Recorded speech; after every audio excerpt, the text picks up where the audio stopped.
আর অনেক মেহমান কথা বলছিল, এখানে লম্বা ফেহেজ দেখছি মেহমানের। মেহমানকে এখানে বসে বক্তব্য শুনতে হবে। আমি জানি না এত মেহমান কেন এবং এই সম্মেলনের লক্ষ্য উদ্দেশ্য কি, তবে এখন পর্যন্ত আমাকে ভালো লাগেনি। আমাকে বুঝাতে পারলে হয়তোবা আমি সন্তুষ্ট হব। আমি মনে করছি আমি এসেছি আপনাদের সাথে দিন প্রচারের জন্য এবং আমি কষ্ট করে এসেছি। আপনাকে আমি খুব ভালোবাসি। আমি কোনো ব্যবসার মাধ্যমে জড়িত নই, আপনাকে হতে দিতে চাই না। আপনি খালেস অন্তরে মন ভরে কোরআন হাদিসের কথা শুনবেন, মানবেন, আলেমুল্লাহর মুখে শুনবেন, এটাই চাই। আর এটা মসজিদ তৈরি করতে হবে সেই জন্য এরকম সম্মেলন করতে হবে, এটা আমার বুঝের বাইরে। মসজিদ তৈরি করতে হবে গ্রামের লোক করবে, খড়কুটা দিয়ে করবে, না টিন দিয়ে ঘেরা করবে, যেদিন পারবে সেদিন ইট দিবে। এরকম একটা ব্যবস্থা তো একটা বড় মাদ্রাসার জন্য হতে হয়, সেটা কওমি মাদ্রাসা। আলিয়া মাদ্রাসা, আল মাদ্রাসা আলিয়া খালি হতে ইলম থেকে খালি, সেটা তো আমরা আগে থেকেই জানি। এবং একজন মাওলানা আব্দুল্লাহ সালাফি সাহেব এইসব মাদ্রাসা উনি কওমি মাদ্রাসা করেছিলেন নাকি, পরে আবার আলিয়া হলো নাকি, সেটা আমার বুঝের বাইরে, আমি বিস্তারিত অবগত নই। তবে এখন পর্যন্ত আমাকে একটাও ভালো লাগেনি। সম্মানিত দিনী ভাই বোন, ছেলেরা তোমরা যারা আছো বাইরে ওদেরকে আসতে বলো, নইলে বাইরে ফাঁকা করতে হবে, স্থান ত্যাগ করতে হবে জরুরি ভিত্তিতে। ওখানে গল্প করবে আর আমি কথা বলবো, এরকম দুঃসাহস কেউ রাখে না যেন। আমি আপনার কাছে আসতে বাধ্য নই, আপনাকে আমার মতো হই কথা শুনতে হবে, নইলে স্থান ত্যাগ করতে হবে, নাহলে আমি যাব। আর আপনার সামনে বক্তব্য দিতে হবে, এই জিম্মেদারি আমি নিয়েও আসিনি। সম্মানিত দিনী ভাই বোন, এই এলাকার ছেলেরা যারা তোমরা বাইরে যাও, মহিলা পুরুষ যারা যেখানে আছেন, ভদ্রতা বজায় রেখে চলাচল না করে, কথাবার্তা না করে, বিশৃঙ্খলা না ঘটিয়ে সামনে এসে বক্তব্য শোনার চেষ্টা করুন, অন্যথায় স্থান ত্যাগ করতে হবে। সম্মানিত দিনী ভাই বোন, আমরাও তো প্রোগ্রাম করি, জামিয়া সালাফি প্রোগ্রাম হয়। রাজশাহীতে প্রায় 17 লাখ টাকা খরচ আছে এই বছরের সম্মেলনে। রূপগঞ্জ নারায়ণগঞ্জ প্রতিষ্ঠানটায় 100 বিঘা জমির উপরে, প্রতিষ্ঠানটায় 100 বিঘা জমির উপরে। ওখানে একটা মসজিদ তৈরি হচ্ছে, 10,000 মানুষ সালাত আদায় করতে পারবে। তো মসজিদের উন্নয়নে এরকম আমরা প্রোগ্রাম করিনি। জামিয়া সালাফি প্রতি মাসে 32 লক্ষ টাকা বেতন লাগে, 519 জন এতিম আছে, 300 জন শিক্ষক শিক্ষিকা আছে, 5,000-এর ঊর্ধ্বে ছেলে মেয়ে আছে, যেগুলো জনগণের সহযোগিতায় চলে। আমরা সম্মেলনে জনগণকে সহযোগিতা করতে পারি, জামিয়া সালাফের জন্য বলি। মসজিদ এরকম ভাবে করতে হবে এটা আমরা কোনোদিন অবগত হয়নি। গাড়ি থামিয়ে টাকা আদায় করে মসজিদ বানাতে হবে না। যারা সালাত আদায় করছে আপোষে গ্রামের লোক, তারাই মসজিদ বানাবে, প্রয়োজনে খড়কুটা দিয়ে, প্রয়োজনে ইট দিয়ে, প্রয়োজনে টিন দিয়ে, যেটা সহজ হবে। সম্মানিত দিনী ভাই বোন, যারা মেহমান হিসেবে এসেছেন তারা চলে গেছেন কিনা আমার জানা নাই। থাকলে পাশে এসে কথা শুনতে হবে, আমি আপনার জন্য এসেছি। আসলেন, আমাদের সামনে কি বললেন না বলেন, কত লাখ টাকা দিলেন, চলে গেলেন, এটা চাচ্ছি না। সম্মানিত দিনী ভাই বোন, আমরা অতীব গুরুত্বপূর্ণ একটা বক্তব্য ধারাবাহিক শুনছিলাম, তা হলো দান। ইবাদতের জগতে সবচেয়ে শক্তিশালী ইবাদত দান, এটা আজকে খুব ভালোভাবে অবগত হচ্ছিলাম বলে আমিও শুনছিলাম ঘর থেকে। জি, একথাই ঠিক যে ইবাদতের জগতে সবচেয়ে শক্তিশালী ইবাদত দান। সালাত আদায় করে জান্নাত পাওয়া যায়, জান্নাত কিনা যায় না। হজ করে জান্নাত পাওয়া যায়, জান্নাত কিনা যায় না, যেতে পারে। তাসবিহ তাহলিল জিকির আজকার করে জান্নাত পাওয়া যায়, যেতে পারে, কিন্তু জান্নাত কিনা যায় না। দানই এমন একটা ইবাদত, যা দিয়ে জান্নাত কিনা যায়, একথা আল্লাহ বলেছে।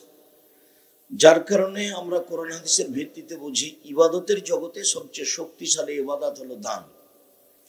আর এর কারণে আল্লাহ রাসূল দুইটা কথা খুব গুরুত্ব সহকারে বলেছেন যে সবাকে দান করতে হবে।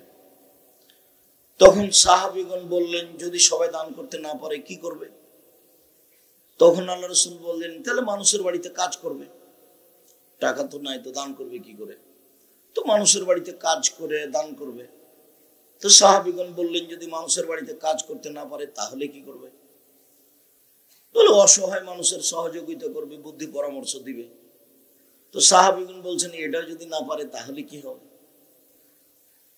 তখন আল্লাহ রাসূল বলছেন, তাহলে তাসবিহ তাহলিল করবে। এক বর্ণনায় এসেছে, আর এক বর্ণনায় এসে যে নিজেকে পাপ থেকে ঠেকিয়ে রাখবে, এটাই তার সাদকা, এটাই দান। তো আমাদের দেশে ভারত, বাংলাদেশ, পাকিস্তানে টাকা আদায় করে মাদ্রাসা চলতো, যার কারণে দান যে একটা ইবাদত এই কথা মানুষ ভুলে গেছে। দিয়ে মানুষ মনে করেছে যে দান চাই তার প্রয়োজনে, দান যে আমার প্রয়োজনে চাই, এটা উল্টে গেছে। দান মূলত মানুষের প্রয়োজনে, কিন্তু আমাদের দেশে বুঝলো মানুষ যে যে দান চাচ্ছে তার প্রয়োজনে। তো যে দান চাচ্ছে, এই ছেলে, এই ওই যে মহিলা মানুষ ঢং ঢং করে হাঁটছে, হ্যাঁ করে, তুমি দেখতে পাও না? যাও পাহারা দাও, যাও পাহারা দাও। কি করো তোমরা গ্রামের ছেলে? মেয়ে মানুষ হ্যাঁ করে হাসছে, চলে যাচ্ছে, দেখো না, আমি শুনতে পাই, পাহারা দাও। একবারে যেন পিপিলিকা পার হতে না পারে, ওখানে দাঁড়াবা, মধ্যে দাঁড়াবা, এখানে দাঁড়াবা। আমি আব্দুর রাজ্জাক বিন ইউসুফ, তোমার গ্রামে না আসলে তুমি খুব ভালো করেই চিনো, আর তোমার এখানে কথা বলতে হবে, এই জিম্মেদারি আমি নিয়ে আসিনি।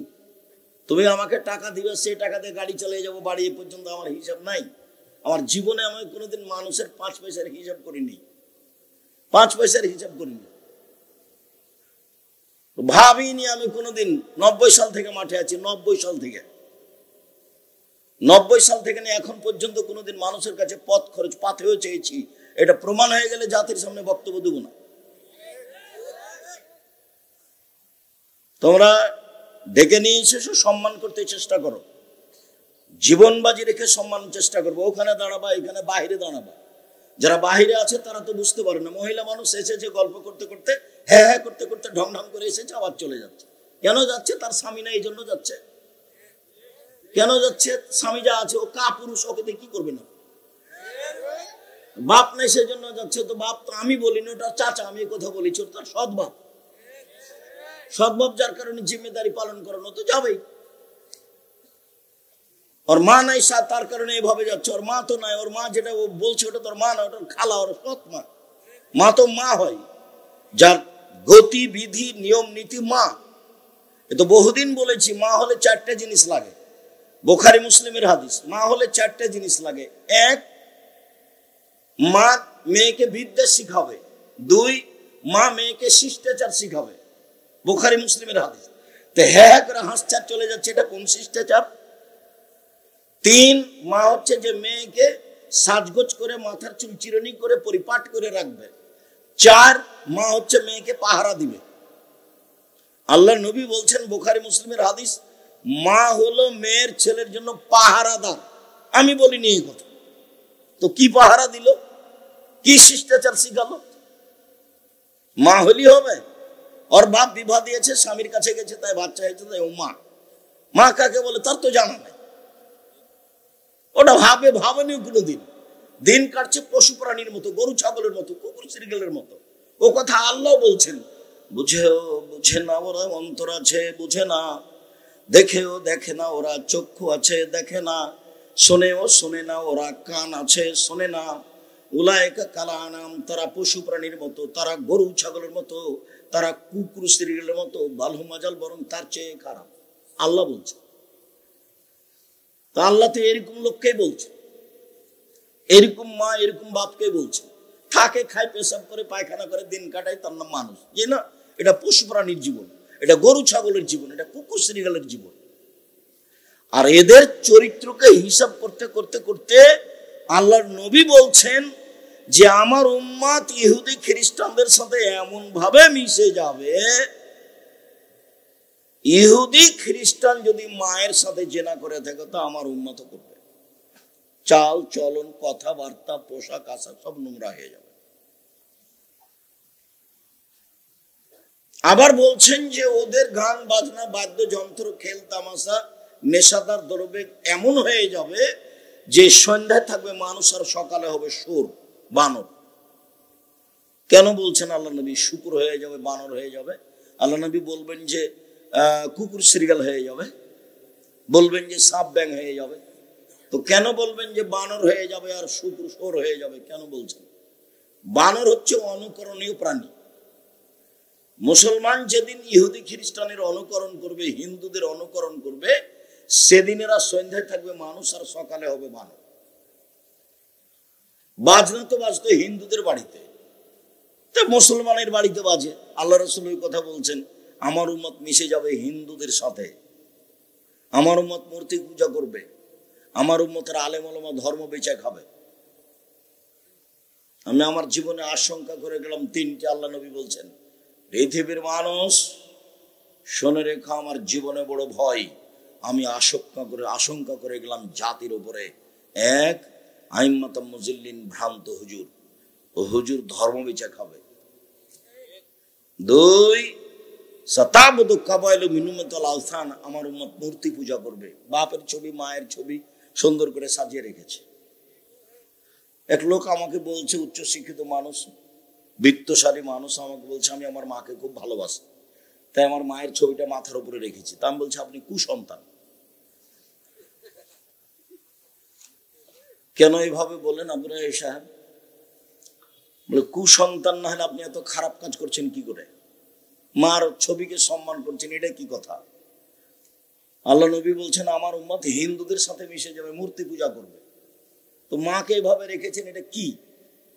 যদি আপনি মাকে কবর দিয়ে বাড়িতে এসে ছবিটা একবারে পাসপোর্ট সাইজের হজ করা ছবিটা ছিঁড়ে টুকরা টুকরা করে কবরে গিয়ে যদি হাত তুলে দোয়া করতেন, তাহলে আপনি হতেন সুসন্তান। তা আপনি বলেন কোনটা? একজন এমপির কাছে কথা প্রসঙ্গে গেছি, তো দেখছি যে অনেক মূর্তি পাশে। তো বলছি ভাইজান মূর্তি নামাতে হবে, নাহলে তো আমি বসতে পারি না।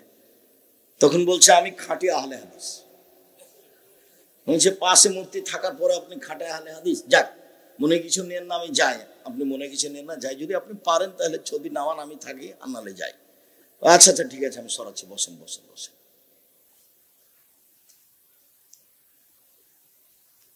সম্মানিত দিনী ভাই বোন, আফসোস করে আল্লাহ রাসূলের কথা বলছে। তো সন্ধ্যায় থাকবে মানুষ, সকালে হবে বানর। কেন? যখন এরা ইহুদি খ্রিস্টান হিন্দুদের কি করবে? অনুসরণ করবে, অনুকরণ করবে। অনুকরণ করে কোন প্রাণী? বানর। তারপরে বলছেন সোর হয়ে যাবে শুকুর। তো মানুষ শুকুর সোর হবে কেন?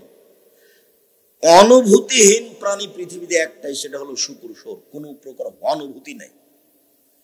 গরুর অনুভূতি আছে। এখানে একটা গরু জবাই করেছেন, আর একটা গরু নিয়ে আসেন, টেনে নিয়ে আসতে পারবেন না ওখানে। দেখেননি এটা? আমার কথা বুঝতে পারলেন কি? আর এটা এখানে আছে গোবর, গোবরের ওখানে ঘাস উঁচা হয়ে আছে, ওই ঘাস গরু খাবে না। তার মানে তার অনুভূতি আছে। পৃথিবীতে একটা প্রাণী আছে, তার নাম শুকুর সোর। কোনো অনুভূতি নেই। যেদিন মুসলমানের কোনো অনুভূতি থাকবে না, একসাথে বসে ছেলে মেয়ে জামাই মা বাপ টিভি দেখছে, বিশাল টিভি, ল্যাংটা মেয়ে নাচছে, সবাই বসে আছে, জামাই বসে আছে, বেটি বসে আছে, শ্বশুর আছে, শাশুড়ি আছে, সবাই বসে আছে। এরা এখন কুকুর শ্রীগাল, এরা পশু প্রাণী। তখন এদের অনুভূতি আর নেই। ও সন্ধ্যা থাকবে মানুষ, সকালে হবে সোর। বুখারী মুসলিমের হাদিস। হবেই। সম্মানিত দিনী ভাই বোন, রাসূল সাল্লাল্লাহু আলাইহি ওয়াসাল্লাম বললেন মা হলে চারটা জিনিস লাগে। এক, মা মেয়েকে বিদ্যা শিখাবে। কি বিদ্যা শিখালো যে ল্যাংটা হয়ে গেল, ভুরু তুলে চিকন করলো? কি বিদ্যা শিখালো? কি বিদ্যা শিখালো যে মাথার চুল ছোট করলো ইহুদি খ্রিস্টানের মতন? কি বিদ্যা শিখালো যে মেয়ে একবারে এ পরে আছে, স্কিন পায়জামা পরে আছে? কি বিদ্যা ওটা? ওটা আবার কোন বিদ্যা? রবি ঠাকুরের গান সবাই বলছে, ও আমার ওমা তোমার আকাশ তোমার বাতাস। ঠাকুর বলল ও কালিমা তোমার আকাশ, ও কালিমা তোমার বাতাস। বাঙালি ছেলে মেয়ে ঘুম থেকে উঠে বলছে ওমা তোমার আকাশ, ওমা তোমার বাতাস। আরে রবি ঠাকুর পৃথিবীতে মুসলমানের সবচেয়ে বড় শত্রু। রবি ঠাকুর ঢাকা বিশ্ববিদ্যালয়ের শত্রু। রবি ঠাকুর বাঙালিদের শত্রু। রবি ঠাকুর সবচেয়ে বড় ইংরেজদের বড় দালাল। ইংরেজদের হাতে যখন আমরা মহিলা পুরুষ নির্যাতিত, আমাদের মা চাচি খালা ফুপুরা, তখন রবি ঠাকুর লন্ডনে বসবাস করে। এই দালাল রবি ঠাকুরের গান সকালে উঠে ছেলে মেয়ে বলে, ওমা তোমার আকাশ, ওমা তোমার বাতাস। আমি বললাম, তোর বাপের আকাশ? তো আজকের নতুন কথা নেই, 30 বছর থেকে বলছি, 90 সাল থেকে মাঠে আছে। আপনার চলে, আমার চলে না, আমার ছেলে মেয়ে বলে না এগুলো। আপনার চলছে, কিভাবে চলছে তা আমি জানি না, তবে চলার কথা নয়। দেখেন, একটা বই পাবেন, পড়া যখন যাবেন তখন দেখেন আছে কিনা। বইয়ের নাম হলো শিক্ষা বনাম জাহেলিয়াত। আপাতত 1 থেকে 10 পর্যন্ত না করা হয়েছে, এটা বিদ্যা নয়। তারপর বলা হয়েছে কেন এই নির্যাতন, কি তার প্রতিকার। তারপর বেগম রোকেয়া তো লিখেছে যে অবরোধবাসিনী, তো লিখা হলো এখন কেন হবো অবরোধবাসিনী। বেগম রোকেয়া তো মুসলমানের পর্দা, মহিলাদের পর্দাকে কবর দিয়ে গেছে, কথায় কথায় নিন্দা করেছে। আপনি দেখেন, আমি জানি না এই বই পড়েছেন কিনা, অবরোধবাসিনী। 1 মিনিট, আপনাদের ট্রেন স্টেশন যেটা সবচেয়ে বড়, সেখানে একটু কথা বলে আমি আলোচনায় চলে আসি। সেটা হলো কথার কথা, টাঙ্গাইল জেলার কিছু পরহেজগার মহিলা হজ করতে যাবে, তো ট্রেন স্টেশনে গেছে। তো এখন বলছে তার শ্বশুরকে বা স্বামীকে বা দেওর ভাসুরকে যে আমরা তো বেশি পর্দা করি, তো তোমরা একটু আমাদের গায়ের উপর একটা চাদর বড় দিয়ে ঢেকে রাখো আমাদেরকে। তো ভাবে ঢেকে রেখেছে। এখন স্টেশন মাস্টার বিকালে যাচ্ছে যে দেখি প্ল্যাটফর্মে কিছু পড়ে আছে নাকি, তো দেখছে কতগুলো বস্তা, মানে ঢাকা আছে যে বস্তার মতো লাগছে। তখন পা দিয়ে লাথি মেরে দেখাচ্ছে, এগুলো কিসের বস্তা গো, এগুলো কিসের বস্তা। বেগম রোকেয়া দেখাচ্ছে মহিলাগুলোকে, কি করে দেখাচ্ছে, বস্তা লাথি মেরে দেখাচ্ছে। বেগম রোকেয়া, আপনাকে ভালো লাগে, আমাকে কোনোদিন ভালো লাগেনি, ও কবর দিয়ে গেছে আমাকে। আপনাকে কেন ভালো লাগে, আপনি পড়াশোনা জানেন না এই জন্য। তো আমি তো বলেছি 90 সাল থেকে, 1971 সাল থেকে না এখন পর্যন্ত কোনো শিক্ষিত মানুষ শিক্ষামন্ত্রী হয়নি। দল দিয়ে কি করবেন আপনি?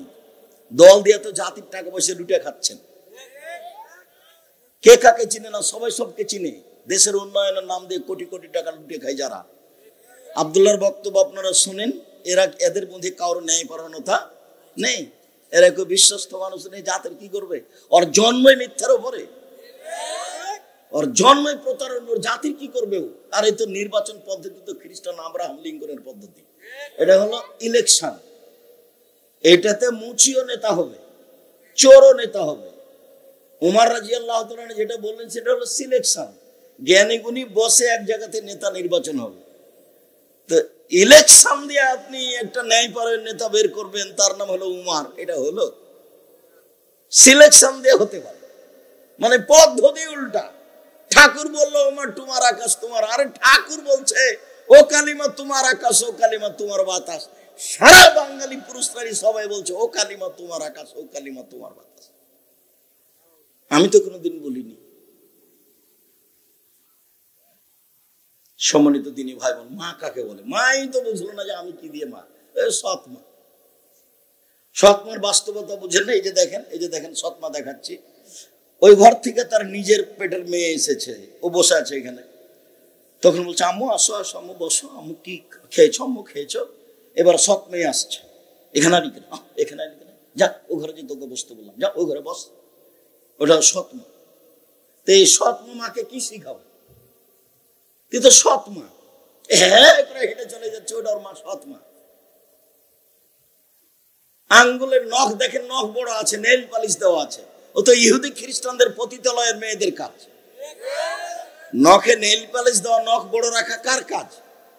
ইহুদি খ্রিস্টানদের পতিতালয়ের মেয়েদের কাজ। তো ওটা ওর মা, ওকে খালা বলবে না তো মা বলবে কেমনে? ওকে সৎ মা বলে ডাকবে।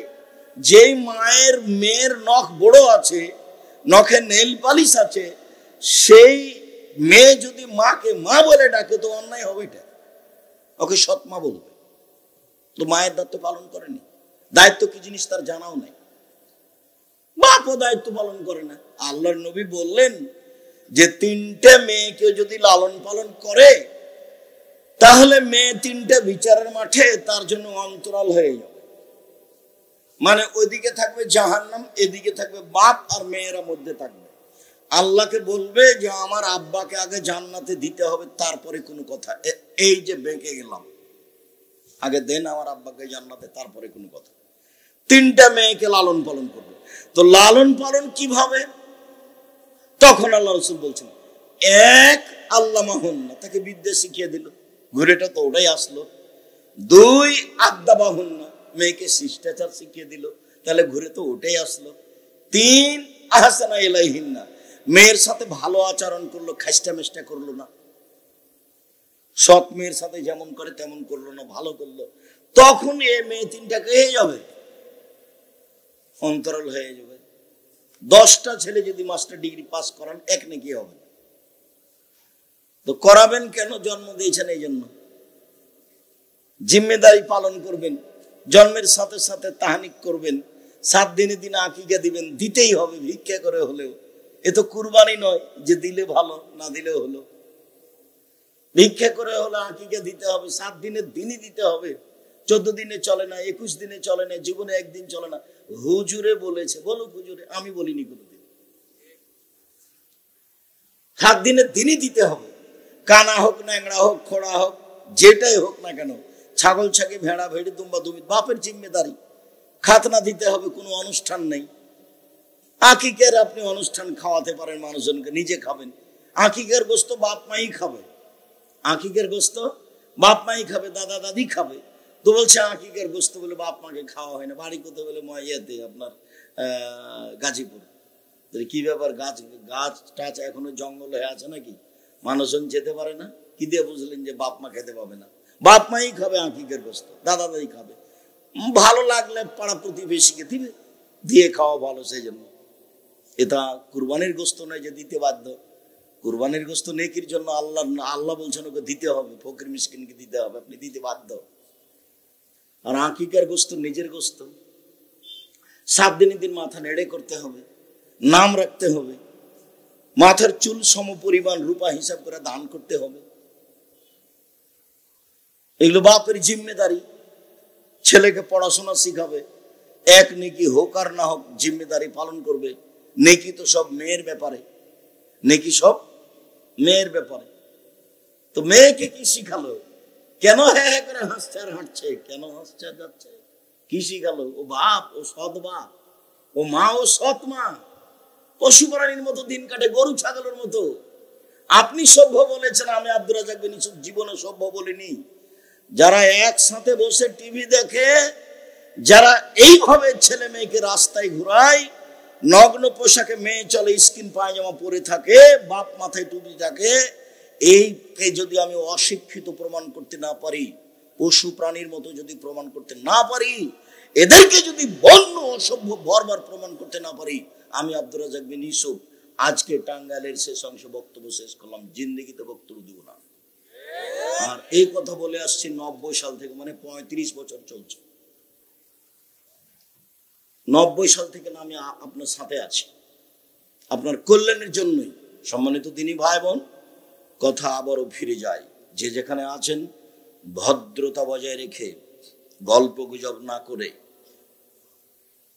বসে হোক দাঁড়িয়ে হোক, কিছু সময় আপনি বক্তব্য শুনুন। ঐকান্তিক ভাবে আপনার কাছে এটাই কামনা করি। আর আপনার জন্যই আমি এসেছি, আপনার জন্যই অপেক্ষা করছি আমি। দান এই কারণে বাতিল হয়ে যায়, এ কথাই ঠিক। সম্মানিত দিনী ভাই বোন, এই ইবাদতের জগতে সালাত এমন একটি ইবাদত, নামাজ এমন একটি ইবাদত, যার উপরে নির্ভর করে অন্যান্য ইবাদত। সালাত কবুল হলে অন্য ইবাদত কবুল হবে, আর যদি সালাত কবুল না হয় তাহলে অন্য কোনো ইবাদত কবুল হবে না। তো এটাও তো একটা ব্যতিক্রম ইবাদত হয়ে গেল। আর সালাত এক অবাক ইবাদত, যে কারো সাথে আপোষ করে না, কোন পদ্ধতিতে আপোষ করে না। হজ করে, হজে বছর করলেন না, সামনে বছর করেন, হবে, সমস্যা নেই। সিয়াম রোজা একটা ফরজ বিধান, আপনার সাথে আপোষে আছে। কিভাবে? আপনি অসুস্থ, এখন করিয়েন না, পরে করবেন। এই যে আপনার সাথে আপোষ করলো। যাকাত, আপনি 1 মাস আগে দিয়ে দেন, 2 মাস পরে দেন, দেন জাকাত। এই যে জাকাত একটা ফরজ বিধান আপনার সাথে আপোষ করলো। সালাত জি না, অজু করে সালাত আদায় করতে হয়, বলে পানি নেই, তায়াম্মুম করে পড়ো, মাটি নেই, এমনিতেই পড়ো। কেবলার দিকে মুখ করে সালাত আদায় করতে হয়, কেবলা বোঝা যায় না, বিনা কেবলাই পড়ো। দাঁড়িয়ে সালাত আদায় করতে হয়, দাঁড়িয়ে থাকা যায় না, বসে থেকে পড়ো। বসে থাকা যায় না, শুয়ে থেকে পড়ো। পরিষ্কার কাপড় পরে সালাত আদায় করতে হবে, পরিষ্কার নেই, যাতে পেশাব পায়খানা হাইজের রক্ত লেগে আছে সেটা পরেই পড়ো। কোনো কাপড়ই নেই, তোমার উলঙ্গ হয়ে পড়ো, নেন। এবার কোনো আপোষ নাই, ব্যতিক্রম ইবাদত সালাত। বলছে হুজুর আমার আব্বা মারা গেছে, তো 3 ওয়াক্ত সালাত কাজা হয়ে গেছে। ও আচ্ছা, তোমার আব্বা 3 ওয়াক্ত সালাত কাজা হয়ে গেছে, তাহলে 5 5 5 1,500 টাকা জরিমানা দাও, আমি জানাজা করে দিই। অথচ সালাতের কোনো কাফারা নেই,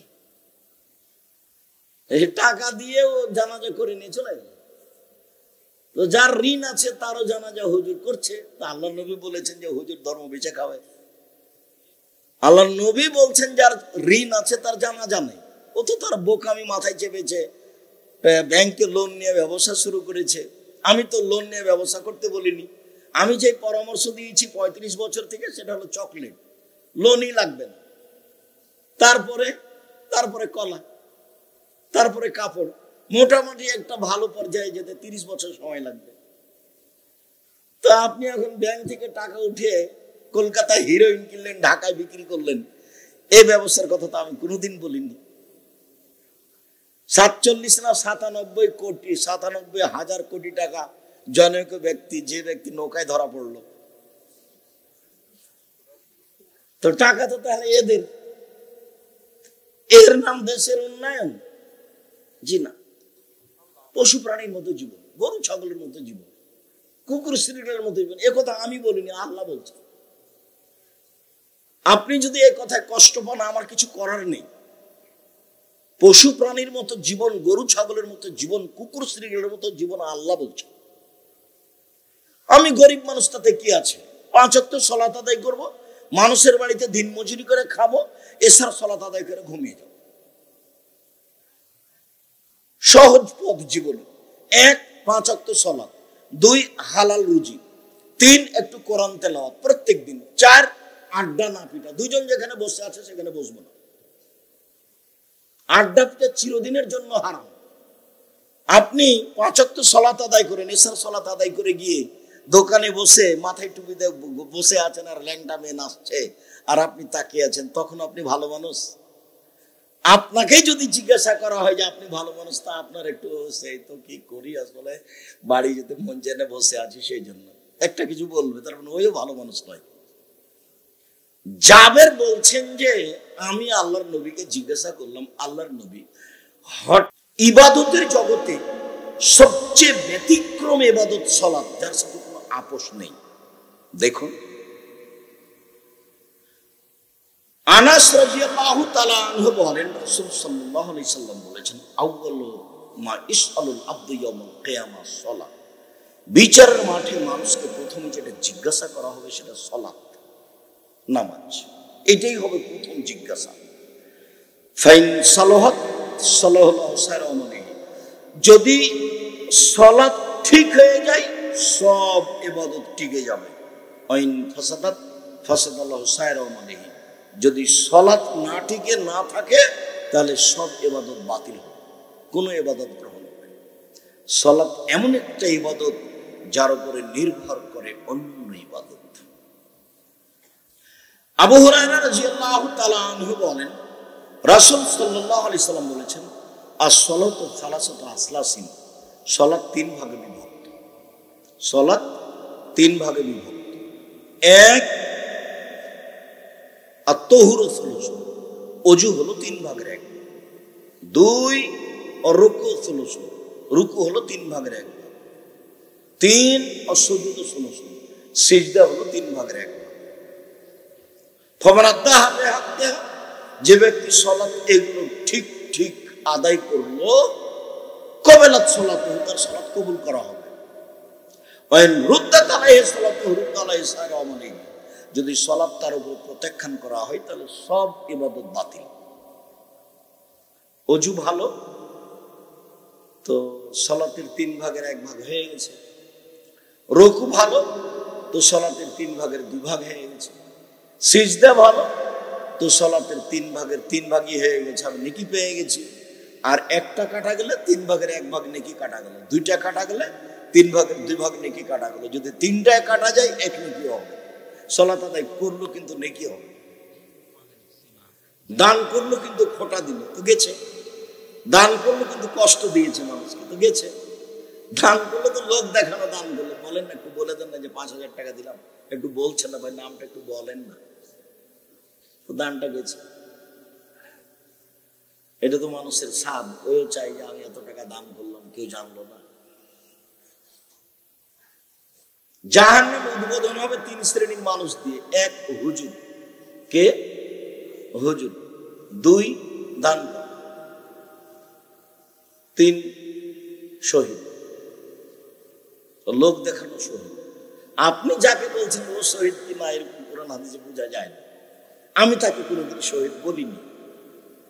আপনি যাকে বলছেন ও শহীদ কি না এভাবে আল্লাহ রাসূল বলেন। আল্লাহ নবী বলছেন শহীদ হচ্ছে একমাত্র আল্লাহ লা ইলাহা ইল্লাল্লাহকে সমাজে প্রতিষ্ঠিত করার জন্য যে মারা যাবে সে হলো শহীদ। হাদিস বুখারী মুসলিম। আপনি যখন বলেন তখন আমি চুপ থাকি, আমি আর কি করতে পারি? সম্মানিত দিনী ভাই বোন, সালাত ব্যতিক্রম ইবাদত। সালাতের উপরে আজকে লম্বা আলোচনা নেই, তবে আমি বাস্তব দেখানোর জন্য একটু চেষ্টা করছি। শীতের রাত, আপনারও একটু কষ্টের ব্যাপার আছে, আপনাকে আমি কষ্ট দিতে চাচ্ছি না। যদিও আপনার বসে থাকাতে আমি খুব খুশি হয়েছি। একবারে ভদ্রতা বজায় রেখে এমন ভাবে বসে থাকবেন, পাথর যেন মনে করে আপনি পাখি যেন মনে করে আপনি পাথর, এইভাবে আপনি বসে থাকবেন এক খেলে। আমি কেসা কাহিনী বলতে আসিনি। আর আপনাদের ভেতরে কেউ যেন বাদাম বিক্রি না করতে পারে। আপনি বাদাম খাবেন আর আমি কথা বলবো, এটা আমি গ্রহণ করিনি। আমি এসেছি আপনার জন্য, আপনি এখন চায়ের স্টলে বসে থাকবেন, এত নোংরা নীতি আমি কোনোদিন গ্রহণ করিনি। আমার জীবনে আমি কোনোদিন চায়ের স্টলে বসিনি, বসবো না ইনশাআল্লাহ।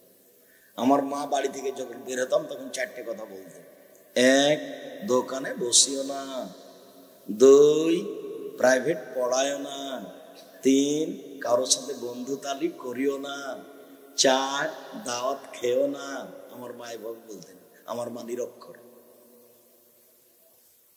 বাড়ি থেকে বের হওয়ার সময় যখন পড়ার জন্য যেতাম মাদ্রাসায়, তখন আমার আম্মা এগুলো বলে দিত। দোকানে বসিও না। দোকানে বসি না এখন। প্রতিষ্ঠানের ভিতরে যেগুলো চায়ের স্টল আছে সেখানেই বসা হয় না। আর আপনারা নিজের প্রতিষ্ঠান দেখতে যান না কেন? এই যে 13-14 ফেব্রুয়ারি, যেটা আপনাদের বাড়ির পাশে জামিয়া সালাফে রূপগঞ্জ নারায়ণ ঢাকা 300 ফুট রাস্তার পূর্বচলে 21 নম্বর সেক্টরের সাথে লাগা। ভারতের আলেম থাকবেন, পাকিস্তানের আলেম থাকবেন, বাংলাদেশের আলেম থাকবেন। এটা প্রায় 100 বিঘা জমির উপর। সৌদি আরবের আলেম থাকবেন, পাকিস্তানের আলেম থাকবেন, বাংলাদেশের বড় বড় আলেম থাকবেন। প্রায় 100 বিঘা জমির উপর এই প্রতিষ্ঠান। ওটাই বললাম, যেখানে একটা মসজিদ তৈরি হচ্ছে, যেখানে 7 থেকে 10,000 মানুষ সালাত আদায় করতে পারবে। 2 একর জমির উপরে। আর যেটা রাজশাহীতে আছে সেটা 90% জমির উপরে।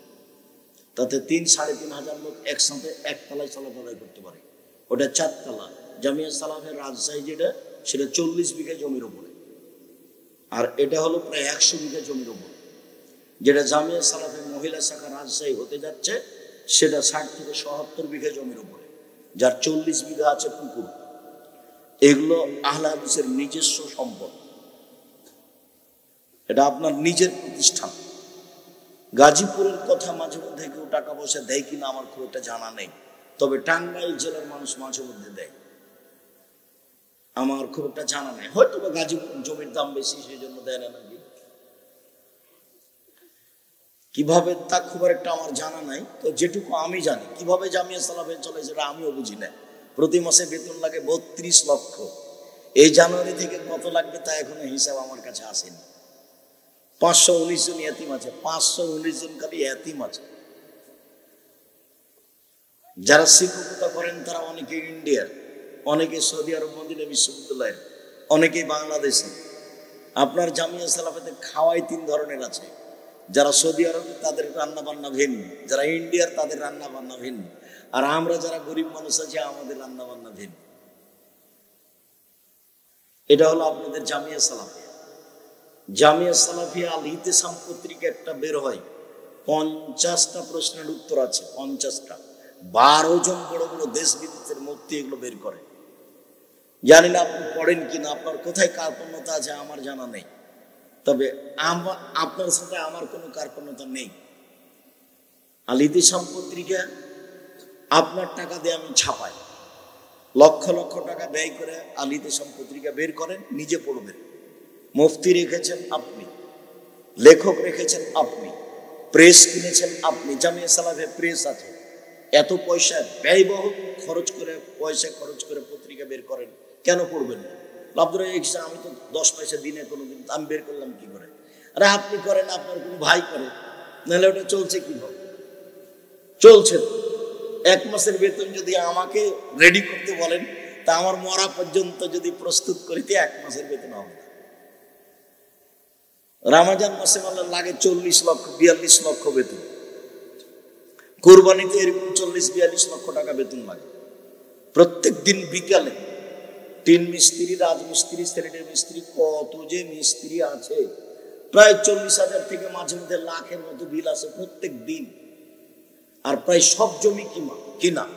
এই যে যেখানে মসজিদ তৈরি করছেন রূপগঞ্জ জামিয়া সালাফিয়া, নারায়ণগঞ্জ রূপগঞ্জ, এখানে সেইখানে আপনার মসজিদের জমি আছে 200 শতক, গড়ানে 3 লাখ টাকা করে কিনা আছে। তো তাহলে কত লাখ টাকা কিনতেই, পাইলিং 3 ভাগে 1 ভাগ করেছেন, প্রায় 2 কোটি টাকা খরচ।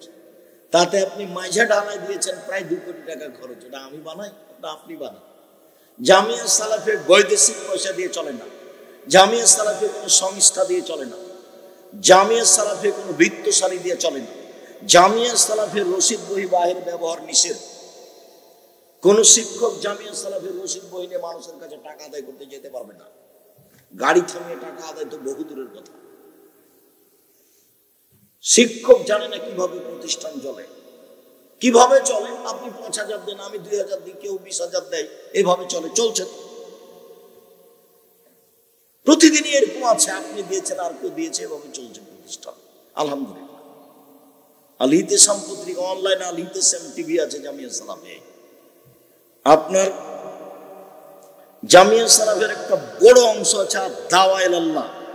সারা দেশ জুড়ে তারা মসজিদে মক্তব চালু করে, সারা দেশ জুড়ে। এখন পর্যন্ত প্রায় 450 মসজিদে মক্তব চালু আছে, 450 মসজিদে।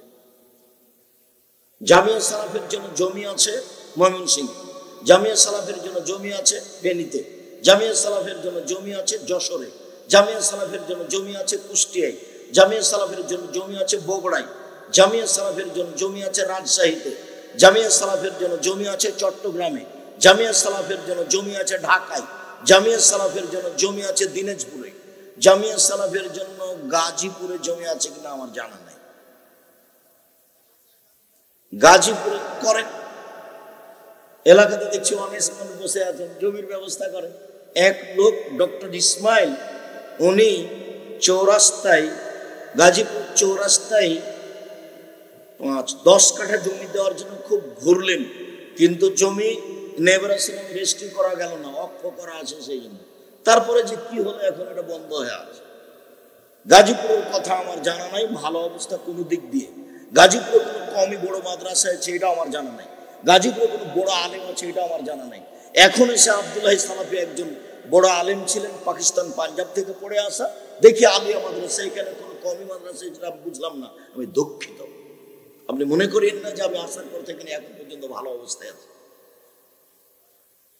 প্রথম থেকে আমি খুব হিমশিম খেয়ে আছি। আমি তার ছেলের দিকে একদিকে চেয়ে থেকেছি, ব্যাপারটা কি, ঘটনা কি। উনি আমাকে এক বাক্যে শুনালেন, আমার আব্বা অমুক আলিয়া অমুক আলিয়া অমুক আলিয়া তৈরি করেছেন, এগুলো বললেন।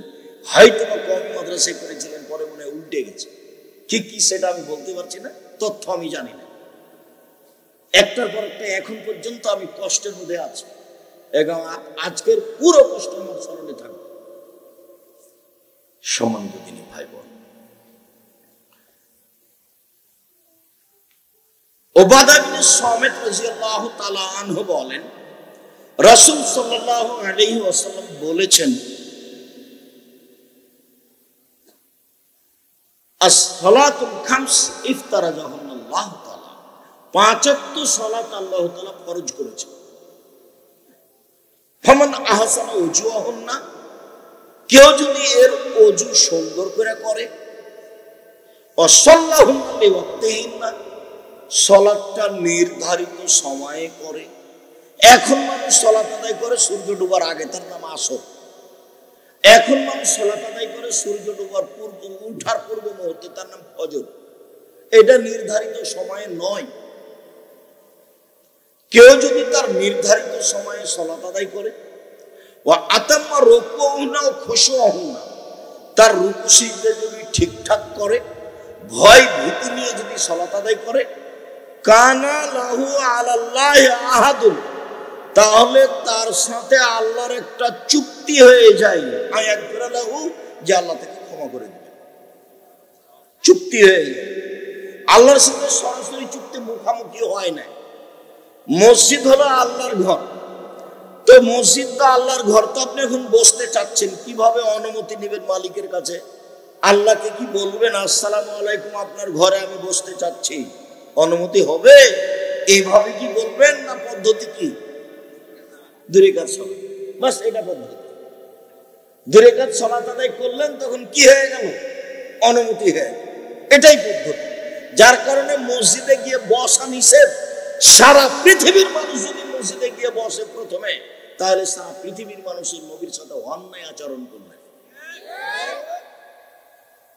আল্লাহ নবী বলছেন, এটা দাখাল আহাদুকুল মসজিদ ফালা ইয়াজলিস কাবলা ইউসাল্লি রাকাতাইন, কোন মানুষ মসজিদে ঢুকে বসতে পারবে না 2 রাকাত সালাত না পড়ে। একবারে বুখারী মুসলিম, চিরদিনের জন্য নিষিদ্ধ। সূর্য উঠুক, সূর্য ডুবুক, সূর্য মাথার উপর দেখ, সূর্য যেখানেই থাক না কেন, এই সালাত অনুমতির। এই সালাত কিসের? অনুমতির। বসার অনুমতি চাই, যার জন্য এর সময় নেই। ফরজ সালাতের জন্য সময় নেই, তেমনি ভাবে অনুমতির কোনো সময় নেই। বাস অনুমতি, বসতে চাইলে 2 রাকাত সালাত আদায় করতে হবে, অন্যথায় কোনো কিছু দেখার থাকলে দেখে চলে যেতে হবে। এর নাম মসজিদ। তো এখন আল্লাহর সাথে চুক্তি হবে, কোনো লিখিত চুক্তি হবে কি? জি না। যখন আপনি সুন্দর করে ওযু করলেন, নির্ধারিত সময়ে সালাত আদায় করলেন, রুকু সিজদা ঠিকঠাক করলেন, ভয় ভীতি নিয়ে আদায় করলেন, তখন কার সাথে চুক্তি হলো? আল্লাহর সাথে। কি নিয়ে চুক্তি হয়েছে? যে আমার সব পাপ ক্ষমা। ঠিক আছে, তোমার সাথে আমি এই মর্মে চুক্তি পোষণ করলাম যে তোমার কোনো পাপ নেই। এবার আল্লাহ রাসূল বলেছেন, এমনটা যদি কেউ না করে, এইভাবে যদি সালাত আদায় না করে, ওযু না করে, ফালাইসা লাহু আলাল্লাহি আহাদুন, তাহলে আল্লাহর সাথে তার কোনো চুক্তি হয় না। ইনসা আযাবাহু ওয়া ইনসা গাফারা লাহু, আল্লাহ চাইলে থেকে শাস্তি দিবেন, আল্লাহ চাইলে থেকে ক্ষমা করে দিবেন। সালাত ব্যতিক্রম। রাসূল সাল্লাল্লাহু আলাইহি সাল্লাম একথা বললেন, আচ্ছা সাহাবীগণ শোনো, আমি কি তোমাদের একটা আমলের কথা বলে দিব না, যাতে পাপ মিটে যাবে, মান বেড়ে যাবে? যাতে পাপ মিটে যাবে, মান বেড়ে যাবে। সাহাবীগণ বলেন, হ্যাঁ বলেন। কি সেটা? পাপ মিটে যাবে, মান বেড়ে যাবে। তখন আল্লাহ রাসূল বললেন, শোনো, ইসবাগুল ওযু, সুন্দর করে ওযু করলে পাপ মিটে যাবে, মান বেড়ে যাবে। 2, ইন্তেজারুস সালাত বাদা সালাত, সালাতের পরে সালাতের অপেক্ষা করলে, জোহর পড়েছে, আসর পড়বো, তাহলে পাপ মিটে যাবে, মান বেড়ে যাবে। 3, কাসরাতুল খুতা, পায়ে হেঁটে, একটু বেশি হেঁটে মসজিদে যেতে হবে, তাহলে পাপ মিটে যাবে, মান বেড়ে যাবে। আপাতত এটা মনে রাখেন এই পর্যন্ত। 1, সুন্দর ওযু। 2, পায়ে হেঁটে মসজিদে যাও। 3, সালাতের পরে সালাতের অপেক্ষা করা, পাপ মিটে যাবে, মান বেড়ে যাবে। একদা আল্লাহ তাআলা আমাদের নবীকে বলছেন, মুহাম্মদ হাল তাদরি ফিমা ইয়াখতাসিমুন মালাউলা আলা, মুহাম্মদ আপনি বলতে পারেন উপরে কি নিয়ে হইচই হচ্ছে? আল্লাহ আমাদের নবীকে মুহাম্মদ বলে ডাকতেন, জিবরাইল আমাদের নবীকে মুহাম্মদ বলে ডাকতেন, আর সাহাবীগণ আমাদের নবীকে বলতেন আল্লাহর নবী বলেছেন, আল্লাহ নবী দিয়েছেন, আল্লাহ নবী করেছেন, আল্লাহ নবী খেয়েছেন, আল্লাহ নবী বলেছেন, আল্লাহ নবী শোনেন, আল্লাহ রাসূল শোনেন, এইভাবে সাহাবীগণ বলতেন। আর ভারত, বাংলাদেশ, পাকিস্তানের আলেম ওলামা জনগণ বলছে হুজুরে পাক সাল্লাল্লাহু আলাইহি সাল্লাম বলেছেন। এনারা কি বলছেন? হুজুরে পাক সাল্লাল্লাহু আলাইহি সাল্লাম বলেছেন। এবারে সম্পূর্ণ উল্টে আছে। ধর্ম সৌদি আরবে উৎপত্তি হয়েছে, জন্ম নিয়েছে মুহাম্মদ সাল্লাল্লাহু আলাইহি ওয়াসাল্লামের পক্ষ থেকে। এটা তারপরে ইরাক গেছে, উল্টে গেছে। ইরাক থেকে আবার ইরানে গেছে, ওখানে কিছু উল্টে গেছে। ইরান থেকে তরিকাপন্থীরা নিয়ে এসেছে ভারতে ইসলাম। মোগলেরা সবাই ছিলেন তরিকাপন্থী, সবাই ছিল ফার্সি ভাষার মানুষ। ফার্সি ভাষায় দেশ চালাতে হবে, অফিস আদালত ফার্সি ভাষায় চলবে, খাতা কলম ফার্সি ভাষায় চলবে, সবকে ফার্সি ভাষায় ধর্ম শিখতে জানতে বাধ্য করা হয়েছে। তো আস্তে আস্তে ধর্ম উল্টে গেছে। তারপরে যখন ওরা চলে গেল, তখন ইংরেজ থাকলো, তখন হলো এক শ্রেণীর মানুষ ওদের দালাল। সবাই যে কষ্ট ভোগ করছিল তা ছিল না। যেমন ঠাকুর দালাল ছিল, এরকম বহু মানুষ তাদের কি ছিল? দালাল ছিল। 190 বছর। কতদিন? 190 বছর, প্রায় 200 বছর। তখন ইসলাম ঠিক মতো সমাজে আসেনি। এরা যখন চলে গেল, যারা ছিল তারা আবার শিয়া পন্থী, মিস্টার জিন্নাহ শিয়া, মিস্টার লিয়াকত আলী শিয়া, নবাব সিরাজউদ্দৌলা শিয়া। তো শিয়া পন্থী এদের কাছে সঠিক পথ পাওয়া গেল না। এখন সঠিক পথ পেলেও ক্ষমতা যার, দেশ তার, মূল্য তার। বন্ধ। আজকের প্রোগ্রাম কোথায়? আব্দুর রাজ্জাক বিন ইউসুফ গাজীপুরে। কি হয়েছে? বন্ধ। টাঙ্গাইলে কি হয়েছে? বন্ধ। মানে বক্তৃতা দেওয়া হবে না, এটা বন্ধ। কি যে হলো বুঝলাম। 90 সাল থেকে নিয়ে এখন পর্যন্ত অপ্রয়োজনীয় বাক্য বলিনি, আর মাঝহাব নিয়ে একটা বাক্য বলিনি, একটা। মাঝহাব নিয়ে দীর্ঘ 35 বছরে যদি একটা বাক্য প্রমাণ হয়, আর কোনোদিন বক্তব্য দিব। আর তুমি কথা বললে, শুরু করলে গালি দিয়ে শুরু করো। আমি আব্দুর রাজ্জাক বিন ইউসুফ বলছি, তুমি যদি আমাকে ধুয়ে ছেড়ে দাও, গালি দিয়ে, তোমার নামটা আমি নেব না, তোমার নামই নি না। তোমার মুখ শুধু গালি দিয়ে চলো। কে যে কাকে বলছে পেশাব করে দিবে, কে যে কাকে বলছে কত কি, তার কোনো হিসাব নাই। আমি নিরুপায় হয়ে বাক্যটা বলেছিলাম। খালি বলে কোথায় বসবেন বাস করতে, বসছেন না কেন, যখন তখনই বলে। তখন নিরুপায় হয়ে বলেছিলাম আপনাকে তো মানুষই মনে করি না, আমি বসবো কি নিয়ে। এই বাক্যটা আমি খুব নিরুপায় হয়ে বলেছিলাম যে আপনাকে তো আমি মানুষই মনে করি না, তবে বসবো কি দিয়ে। যারা আলেম ওলামা হিসেবে মুখ, আলেম মানুষ মুখে আরেকজনকে গালি দেয়, সেখানে তো আলেম তাকে আমি মনে করি না, আমি কেমনে বসি? লোকে বলছে আলেম, আমি বলিনি। উমর রাদিয়াল্লাহু তাআলা আনহু যদি এখন বেঁচে থাকতেন পৃথিবীতে, বাংলাদেশের শতকরা 95 জন বক্তার আজীবন জেল হতো। তার মধ্যে এই প্রেসগুলো বন্ধ হয়ে যেত, এই প্রেস চলতো না। যারা মালিক হিসেবে দায়িত্ব পালন করছে এদের জরিমানা হতো। দেখেন এই যে 3 লাইনের দোয়া, যেটা নবীন নয়, দেখেন 1 পৃষ্ঠার দোয়া। 35 বছর থেকে বলছে এই দোয়ার যদি একটা বাক্য নবীর প্রমাণ হয়ে যায়, আমি আর বক্তব্য দেব না। তাহলে উমর রাদিয়াল্লাহু তাআলা বেঁচে থাকলে এই প্রেস বন্ধ হতো, যারা ছাপাচ্ছে তাদের জন্য জেল হতো, প্রেসের আজীবন বন্ধ হয়ে যেত ঘোষণা। উমর তো উমারই। উমার মানে 20 নয়, 20 উমার মানে 20 তো 20 নয়, এর নাম উমার। পশু প্রাণী ভয় পেত জঙ্গলে, তার নাম উমার। শয়তান তার রাস্তা দিয়ে হাঁটতো না, তার নাম উমার। আল্লাহর নবী বলছেন আমি উমারের আত্মমর্যাদাকে হিসাব করি। সকালে বলছেন উমার, আমি রাতে স্বপ্নে জান্নাত দেখলাম, ঘুরলাম জান্নাত, দেখে একটা বিশাল প্রাসাদ টক টক টক করছে, ঝকঝক করছে। মনে হলো যে তার ভেতর যে কত সুন্দর, একটু দেখি। পাশে একটা বৃদ্ধা মহিলা ছিল। আমি বললাম, এই মহিলা বলতে পারো এই প্রাসাদ কার? তো বললো যে উমরের। যেমন বলেছে উমরের, তেমন তোমার আত্মমর্যাদাকে আমি হিসাব করেছি। এত বড় মানুষের ঘরে ঢুকবো কি করে? উমর, আমি তোমার আত্মমর্যাদাকে হিসাব করে তোমার ঘরে ঢোকেনি উমর। হাদিস বুখারী মুসলিম। উমর তখন বলছেন, আল্লাহ নবী, আপনি আমার আত্মমর্যাদাকে হিসাব করেন, দিয়ে কাঁদতে লাগবে। হাদিস বুখারী মুসলিম। আর যদি আপনার আত্মমর্যাদার কথা বলি তো মনে হয় যে আপনার গায়ে একটুকু রক্ত নাই, সবই পুজ। আপনার স্ত্রী রিক্সাওয়ালার সাথে ধাক্কা খেলে আপনাকে কোনো কিছু লাগে না। ভ্যানিটি ব্যাগ হাতে নিয়ে আপনার স্ত্রী চলে যায় গাজীপুর বাজার করতে, আপনাকে একটু খারাপ লাগে না।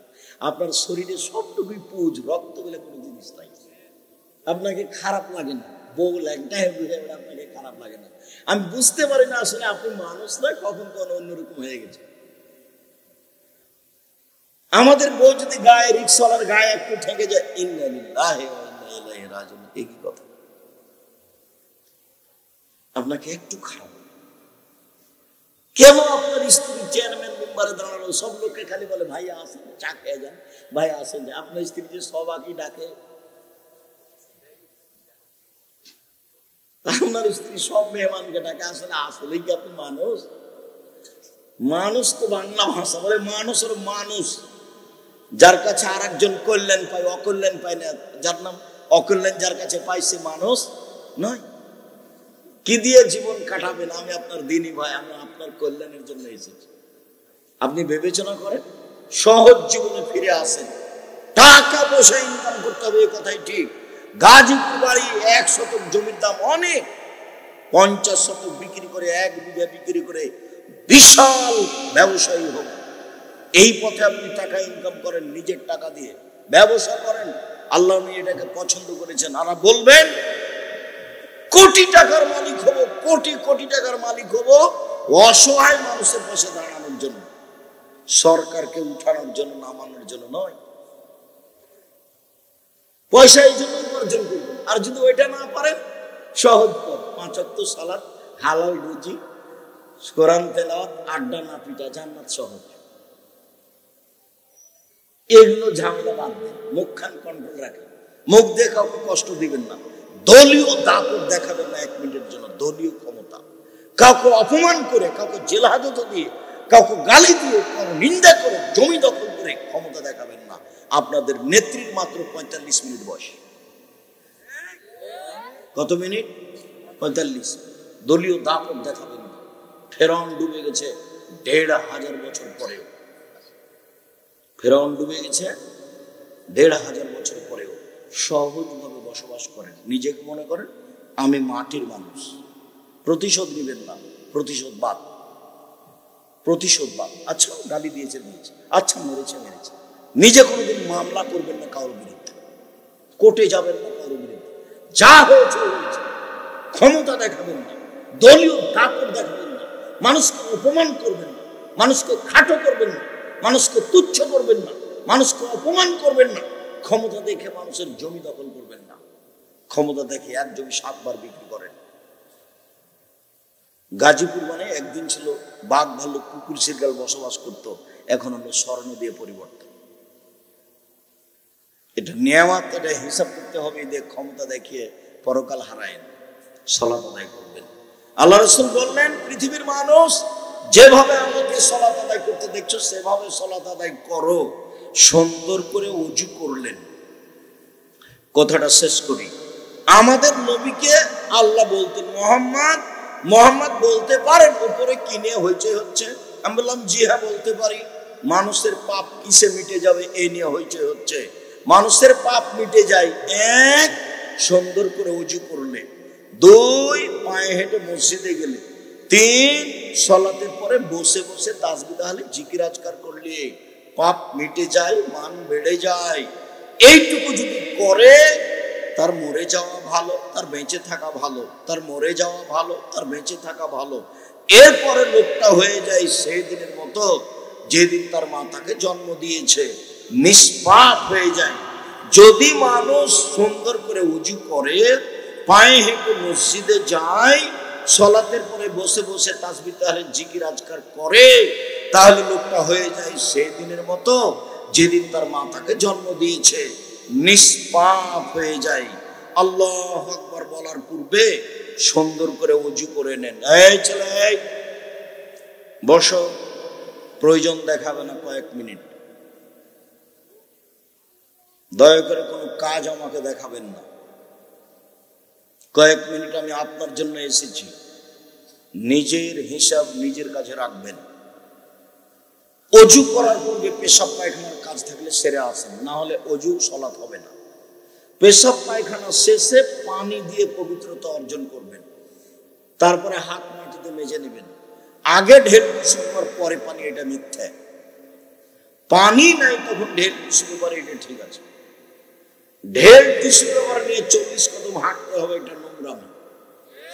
পায়ের উপরে পা উঠাতে হবে খক খক করে কাস্তে, ওটা বেহায়, ধর্ম এরকম নয়। 40 কদম কেন? যখনই আপনি বুঝেছেন 40 কদম হাঁটতে হবে, এরকম করতে হবে, তখন আপনার পিছনে শয়তান লেগেছে। 40 ঘন্টা পরে যদি আপনি টিস্যু ফেলেন, তবু আপনার মনে হবে এই পেশাব, আপনাকে একবারে বোকা বানিয়ে ছাড়বে, আর আপনাকে পবিত্র হতে দেবে না। ওটা শয়তান করছে, আপনি এটা বুঝতে পারছেন না। ওকে আপনাকে বোকা বানানোই তার কাজ। ও সবসময় জিদে আছে, আদমের ছেলে মেয়েকে আমি জাহান্নামে নিয়ে যাব। কিভাবে নিয়ে যাবো সেটা আমার কৌশল। এই জিদে দিন কাটাচ্ছে, আপনি তো তার জিদ বুঝতে পারছেন না। এটাও আল্লাহর কাছ থেকে চেয়ে নিয়েছে, কিয়ামত পর্যন্ত বেঁচে থাকবো আর আদমের ছেলে মেয়েকে জাহান্নামে নিয়ে যাব, আমি এই জিম্মেদারি নিয়েছি। ও কন্ট্রাক্ট নিয়েছে। ও হলো খোলা শত্রু, এই জন্য আল্লাহ নবী বলছেন ও হলো খোলা শত্রু। যে কোনো মূল্যে আপনার দেহে যতক্ষণ পর্যন্ত শ্বাস আছে, ও আপনাকে ভুল পথে নিয়ে যাবে। তো আপনি রাসূলের পদ্ধতিতে আসেন, বাস পেশাব পায়খানার পরে পানি দিয়ে পবিত্রতা অর্জন করেন, হাতটা মাটিতে মেজে নেন, অজু করেন। অজু শেষে একটু হাতে ছিটা পানি নিয়ে লজ্জা স্থান সামনাসামনি ছিটিয়ে দেন, আলহামদুলিল্লাহ। এখন যদি আপনার পেশাব আসে বলে মনে হয়, তাহলে আপনি বলবেন, এই শয়তান, পেশাবে আমার কাপড় ভিজে যাক রে, আমি আর অজু করবো না। সর এখান থেকে সর, আমার কাপড় ভিজে যাক পেশাবে, তবু আর অজু করবো না। তোকে আমি পাগল, আমাকে বানাবে এই সুযোগ দেবো না। শয়তান আপনাকে করাচ্ছে। অজু শেষে বলবেন, আশহাদু আল্লা ইলাহা ইল্লাল্লাহু ওয়াহদাহু লা শারীকা লাহু ওয়া আশহাদু আন্না মুহাম্মাদান আবদুহু ওয়া রাসূলুহু। তাহলে জান্নাতের সব দরজা খোলা। বিশাল ব্যাপার, বুখারী মুসলিমের হাদিস। এই দোয়া মুখস্থ থাকলে ভালো, মুখস্থ না থাকলে আগামীকাল সন্ধ্যা হতে হতে করতে হবে। তোমাদেরকে 24 ঘন্টা, মুরব্বীদের 3 দিন সময় থাকে, আর সাইদুল ইস্তেগফারের জন্য মুরব্বীদের সময় দেওয়া আছে 7 দিন, আর তোমাদের 24 ঘন্টা। সাইদুল ইস্তেগফার, ক্ষমা চাওয়ার সর্দার।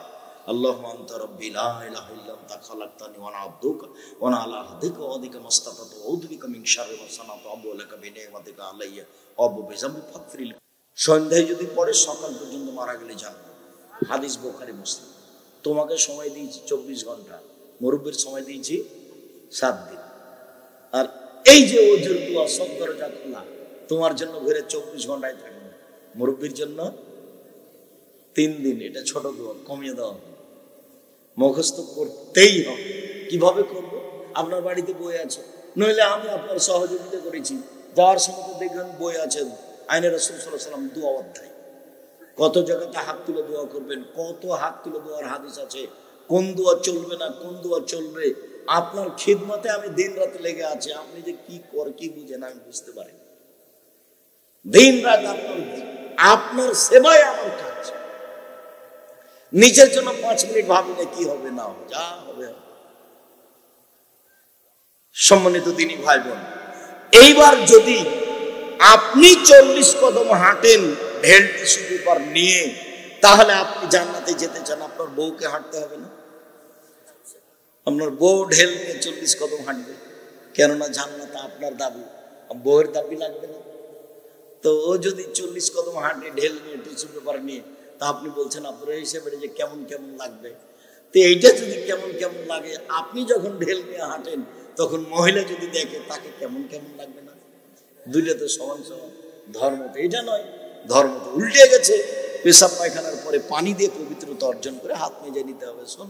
সুন্দর করে ওযু করবেন, 3 বার করে অঙ্গগুলি ধুইবেন। একবার কবজি পর্যন্ত ধুইতে যদি 10 বার পানি লাগে লাগুক, একবার যখন ভিজে গেছে সম্পূর্ণ অঙ্গ তখন কবজি পর্যন্ত ধোয়া হয়েছে। ধোয়া জায়গায় পানি দিয়ে ধোয়ার নাম দ্বিতীয়বার ধোয়া, ধোয়া জায়গায় পানি দিয়ে ধোয়ার নাম তৃতীয়বার ধোয়া। এ হলো সুন্দর ওযু। কথা বুঝাতে পারিনি মনে হয়? সুন্দর ওযু। এরপরে আল্লাহু আকবার বলে সালাতে দাঁড়াবেন। ওযু করার পরে ওই দোয়া পড়েছেন, এরপরে আর নিয়তের দোয়া পড়বেন। নিয়তের দোয়া পড়লে রাসূলকে অপমান করেছেন, আর ইবাদত কবুল হবে না। সালাতও গেছে, সবই গেছে।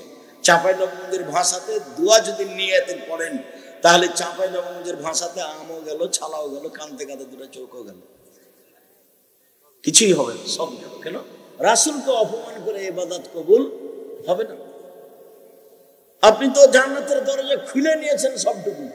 ওযু করার পরে বলেছেন আশহাদু আল্লা ইলাহা ইল্লাল্লাহু ওয়াহদাহু লা শারীকা লাহু ওয়া আশহাদু আন্না মুহাম্মাদান আবদুহু ওয়া রাসূলুহু। হাদিস তো বুখারী মুসলিম। আমার আপনার বিবেচনার কি দরকার? আমল করব বাস, পাবো এই আশায় কি করব? আমল করব।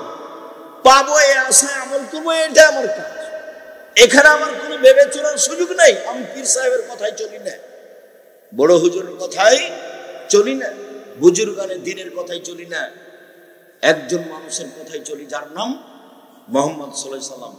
রূপক ধর্ম চলে না। এক গ্লাস পানি পান করতে কয়টা বিধান লাগে? 5টা। যার নিয়মের নাম হচ্ছে মুহাম্মদ সাল্লাল্লাহু আলাইহি সাল্লামের নিয়ম, সুন্নাহ, রাসূল সাল্লাল্লাহু আলাইহি সাল্লামের নিয়ম। সম্মানিত দিনী ভাই বোন, আল্লাহু আকবার বলার পূর্বে কোনো কথা বলবেন না, বিসমিল্লাহ চলবে না। আল্লাহু আকবার এমন পাওয়ারফুল শব্দ যে বিসমিল্লাহ চলবে না। নিয়ত তো বহুদূরের কথা। 2 পায়ের মাঝে ফাঁকা রাখবেন, যে শরীরের ভারসাম্য বজায় রাখার জন্য যতটুকু লাগে। চাঁপাইনবাবগঞ্জের মহিলা বৈঠকের মতো মহিলারা যেন এরকম না করে। মহিলা বৈঠকে মহিলারা বলে, বুবু যখন নামাজে দাঁড়াবা বুবু, তখন 2 পায়ের গোড়ালিকে জমা রাখিও বুবু। যদি 2 পায়ের গোড়ালি ফাঁকা রাখো বুবু, তাহলে লজ্জা স্থানের যোগাযোগ বুবু মাটির সাথে হবে, মাটি অভিশাপ করবে। বুবুর সব কথাই নাকি বুখারীতে আছে। বুবু যদি শাড়ি পরে নামাজ পড়ো বুবু, তাহলে ল্যাঙ্গট পরিও, নইলে লজ্জা স্থানের যোগাযোগ বুবু মাটির সাথে হবে, মাটি অভিশাপ করবে। বুবুর সব কথাই নাকি বুখারীতে আছে। এমনটা যেন হয় না। বুবু সিজদায় যখন যাবা বুবু, হাতি যেমন মাটিতে পড়ে যায় তেমনি একবারে মাটিতে পড়ে গিয়ে আঁটু সাঁটো হয়ে সিজদা করিও বুবু। যদি বুককে উরু থেকে পৃথক রাখো বুবু, তাহলে স্তন ঝুলন্ত থাকবে বুবু, পর্দার ব্যাঘাত ঘটবে। বুবুর সব কথাই নাকি বুখারীতে আছে। ধর্মের নামে মিথ্যে কথা দিন রাত বলছে বুবু। 60% থেকে 70% কথা মিথ্যা আছে। ওটা ধর্ম নয়। কোরআন মাজিদের গায়ে যদি মানুষ মিথ্যা কথা লিখতে পারে, তাহলে বক্তব্যে মানুষ মিথ্যা কথা বলতে পারে। আপনাকে আমি কতদিন বললাম, মুকশেদুল মুমিন নামে একটা বই আছে, সেই বই একটা হেডলাইন আছে, অবিবাহিত ছেলে মেয়ের পড়া নিষেধ। হেডলাইন, যে দেখে সেই পড়ে, যে দেখে সেই পড়ে। অবাক কথা কি আছে তা আমিও পড়ে দেখেছি। এখন লেখা আছে যে ভরা পেটে স্ত্রী মিলন হলে ছেলে ভ্যাংচা হয়, সফরের পূর্বে স্ত্রী মিলন হলে ছেলে টেরা হয়, চন্দ্র সূর্য গ্রহণের সময় স্ত্রী মিলন হলে ছেলে কানা হয়। অবাক কথা, সবটুকুই মিথ্যা কথা করে হেডলাইন থেকে শুরু থেকে শেষ পর্যন্ত একটা কথা সত্য নয়। শুধু কেন সত্য নয়, কোরআন মাজিদের সরাসরি বিরোধী। কোরআন মাজিদে আল্লাহ বলছেন নিসাউকুম হারফুল লাকুম ফাতু হারসাকুম আম্মা শি'তুম, তোমাদের স্ত্রী তোমাদের জমি, তোমাদের স্ত্রী তোমাদের ক্ষেত, তোমরা তোমাদের স্ত্রীর নিকটে আসো তোমাদের ইচ্ছে মতো। সকালেই কি, বিকালেই কি, দুপুরেই কি, ভরা পেটেই কি, সফরের পূর্বেই কি, চন্দ্রগ্রহণ লাগলেই কি আর না লাগলে কি। তা আল্লাহ বলছেন কেমন কলমে লিখতে পারেন এই কথা যে ভরা পেটে স্ত্রী মিলন হলে ছেলে ভ্যাংচা হয়, সফরের পূর্বে স্ত্রী মিলন হলে ছেলে টেরা হয়, চন্দ্র সূর্য গ্রহণের সময় স্ত্রী মিলন হলে ছেলে কানা হয়। একবারে নগদ মিথ্যা, ডাহান ধর্মের নাম। আমার তো মনে হয় এসব বক্তব্য, এসব কলম পুঁথির গানের মতো। আমরা তো চাঁপাইনবাবগঞ্জের মানুষ, পুঁথির গান বইয়ে লেখা আছে, সেগুলো আমাদের গ্রামের লোকেরা সে গরমের দিনে খুলিতে বসে বাড়ির সামনের চত্বরে বসে পড়তো। তাতে কি লেখা থাকতো? 6 মাসের রাস্তা মর্দ 6 দিনে গেল, ঘোড়ায় চড়িয়ে মতো হাঁটিয়া চলিল। 6 মাসের রাস্তা মর্দ 6 দিনে গেল, ঘোড়ায় চড়িয়া মর্দ হাঁটিয়া চলিল। ফাতেমা কান্দিয়া কয়, আজ বুঝি হুসাইন কারবালাতে শহীদ হয়। ফাতেমা কান্দিয়া কয়, আজ বুঝি হুসাইন কারবালাতে শহীদ হয়। যেদিন হুসাইন ইরাকের মাটিতে কারবালার মাঠে শহীদ হন, তার 49 বছর আগে ফাতেমা মারা গেছে। তো ফাতেমা 49 বছর আগে মারা গেছেন, তারপরে তিনি কেঁদে এই কথা বলছেন, এটা কেমনে হতে পারে? হুজুরের কেমনে সাজে? বগুড়ার নগর মাদ্রাসায় বক্তা বক্তব্য দিচ্ছেন, একবারে নগদ। উনি আবার ডক্টর যিনি বক্তব্য দিচ্ছেন। নগর মাদ্রাসা আলেম মাদ্রাসা। তো বলছেন আব্দুল কাদের জেলানির বাড়িতে ফকির এসেছে ভিক্ষা চাইতে। তো আব্দুল কাদের জেলানির মা ভিক্ষা দিচ্ছে। তো আব্দুল কাদের জেলানির মাকে দেখে ফকির আকৃষ্ট হয়েছে। এইটা আব্দুল কাদের জেলানি পেট থেকে জানতে পারে, বাঘের আকৃতিতে বের হয়ে তাকে হত্যা করছে। বক্তা তো বক্তব্য দিলই। এখন জনগণকেও যদি বলতো, আচ্ছা মাওলানা সাহেব, উনি তো বাঘের আকৃতিতে বের হলেন, তো আব্দুল কাদের জেলানির তো এখনো জন্মের সময় হয়নি, তো উনি ভিতরে গেলেন কিভাবে? আর আব্দুল কাদের জেলানির মায়ের সাথে তো অন্যায় করেনি, তাকে হত্যা করা কি অন্যায় হলো না? তো এখন তাহলে আব্দুল কাদের জেলানি জীবিত হওয়ার সাথে সাথে তাকে হত্যা করতে হবে, নাম কেসাস। এই শেষেরটুকু মনে হয় বুঝতে পারলেন না। শেষেরটুকু বুঝেছেন ভাইজান? আবার বলি যে আব্দুল কাদের জেলানি মায়ের পেট থেকে বের হয়ে লোকটাকে কি করলো? হত্যা করলো। তো আব্দুল কাদের জেলানির মায়ের সাথে জেনা প্রমাণ হতে হবে এবং ওই লোকটাকে বিবাহিত প্রমাণ হতে হবে, তাহলে হত্যা করা যাবে। তার নাম রজব। তো জেনাই তো হয়নি, কথার কথা 1 মিনিট ধরে নিলাম যে আকৃষ্ট হয়েছে, তো জেনাই হয়নি, তো হত্যা করবে কি করে? আবার ও বিবাহিত কি না সেটাই প্রমাণ কিভাবে হত্যা করবে তাকে? ও বিবাহিত হতে হবে, জেনা প্রমাণ হতে হবে, তারপরে হত্যা। তো কোনো কিছুই হলো না, আব্দুল কাদের জেলানি তাকে আগেই মেরে দিলেন। তাহলে আব্দুল কাদের জেলানি একটা মানুষকে অন্যায় ভাবে কি করলেন? হত্যা করলেন। এখন কোরআন মাজিদে অন্যায় হত্যা করার ফলাফল কি? হত্যা, কেসাস। তাহলে এখন আব্দুল কাদের জেলানি জন্ম হওয়ার সাথে সাথে কি করতে হবে? হত্যা করে দিতে। এরকমই চলছে। বলছে আব্দুল কাদের জেলানি যাচ্ছে না আকাশে, কেন? কি হয়েছে? আল্লাহর বিচারে ভুল হয়েছে, সংশোধন করতে। বইও লেখা আছে, বইও লেখা আছে। এইভাবে চলছে বক্তব্য, এভাবে চলছে বই পুস্তক। জাতির সংশোধনের জন্য এসে, জাতিকে ভুল পথে পরিচালনা করার জন্য আসেনি। জাতির যদি রাস্তাঘাট করে দিতে না পারি, জাতির যদি স্কুল কলেজ করে দিতে না পারি, জাতিকে চূড়ান্ত সঠিক ধর্ম দিতে পারবো ইনশাআল্লাহ। ধর্মের ব্যাপারে জাতিকে ফাঁকি দিয়ে পরকাল হারাতে রাজি নই। আল্লাহু আকবার বলার সময় হাত দুটো এই পর্যন্ত উঠাবেন, কান সামনাসামনি, কানের লতি সামনাসামনি, কান ধরা হবে না, কানের লতিতে লাগানো হবে না, এরকম করে ধরা হবে না। বাস কানের লতি নাহলে কাঁধ সামনাসামনি, আঙ্গুল জমা জমা থাকবে, আঙ্গুল আকাশমুখী থাকবে, এটাও হবে না। আর এরকম হবে না, এরকম এরকম হবে। বুখারী মুসলিম হাদিস। কাঁধ সামনাসামনি। যারা আপনারা মহিলা মানুষ আছেন, হয়তো বা প্রজেক্টটা দেওয়া আছে, বুঝতে পারছেন কিনা, দেখতে পাচ্ছেন কিনা, আগেই চলে গেছেন নাকি? বলে বক্তব্য খুব শুনেছি আব্দুল রাহিম সাহেব, এত শক্ত বক্তব্য শুনতে পারবো না, গেলাম। হতেও পারে, যদি কষ্ট করে থাকেন, আপনার জন্য এসেছি। তাহলে এইভাবে বলবেন আল্লাহু আকবার, তারপর ডান হাতের কবজি বাম হাতের কবজির উপরে রাখবেন। এক সহিহ হাদিস। বাহুর উপরে বাহু রাখবেন, সহিহ হাদিস। বুকের উপরে রাখবেন, 5টি সহিহ হাদিস। নাভির নিচে রাখবেন, 3টি জয়ীফ হাদিস। অগ্রহণীয়। বুকের উপরে বাঁধলেন, এরপরে সানা, আল্লাহুম্মা বা'id বাইনি ওয়া বাইনা খাতায়ায়া কামা বা'আদতা বাইনাল মাশরিক ওয়াল মাগরিব, আল্লাহুম্মা নাক্কিনি মিনাল খাতায়া কামা ইয়ানক্কা আস-সাবুল বিজুমলাত দানাস, আল্লাহুম্মা আগসিল খাতায়ায়া বিল মাই ওয়াস সালজি ওয়াল বারাদ। হে আল্লাহ, তুমি আমাকে এবং পাপকে অত দূরত্বে রাখো, আমার থেকে পাপকে সরিয়ে দাও, পূর্ব থেকে পশ্চিম যত দূরে, এইভাবে দূরে করে দাও পাপকে, পাপ যেন আমার ধারে কাছে না থাকে। 2, আমাকে পাপ থেকে ধুয়ে দাও, সাদা কাপড়কে যেভাবে ময়লা থেকে ধোয়া হয় পরিষ্কার করে। 3, এমন ভাবে আমাকে ধুয়ে দাও, ঠান্ডা পানি বরফ দিয়ে তুষার দিয়ে ধুয়ে আমাকে ঝকঝকে করে দাও, এর নাম সানা। আউযু বিল্লাহি মিনাশ শাইতানির রাজিম। মারদুদ বিতাড়িত শয়তান থেকে পরিত্রাণ চাচ্ছি। বিসমিল্লাহির রহমানির রহিম। পরম দাতা দোয়েলের আরম্ভ করছি। আলহামদুলিল্লাহি রাব্বিল আলামিন। বিশ্বজগতের প্রতিপালকের প্রশংসা। আর রহমান রহিম, তিনি হচ্ছেন পরম দাতা দয়ালু, মালিক ইয়াউমিদ্দিন, তিনি হচ্ছেন বিচার দিনের মালিক। ইয়াকা নাবুদু, একমাত্র তোমার ইবাদত করি, ওয়া ইয়াকা নাস্তাঈন, একমাত্র তোমার কাছে সাহায্য চাই। ইহদিনাস সিরাতাল মুস্তাকিম। তুমি আমার একটা কথা শোনো, তুমি আমার একটা কথা শোনো, তুমি আমাকে সঠিক পথ দেখাও।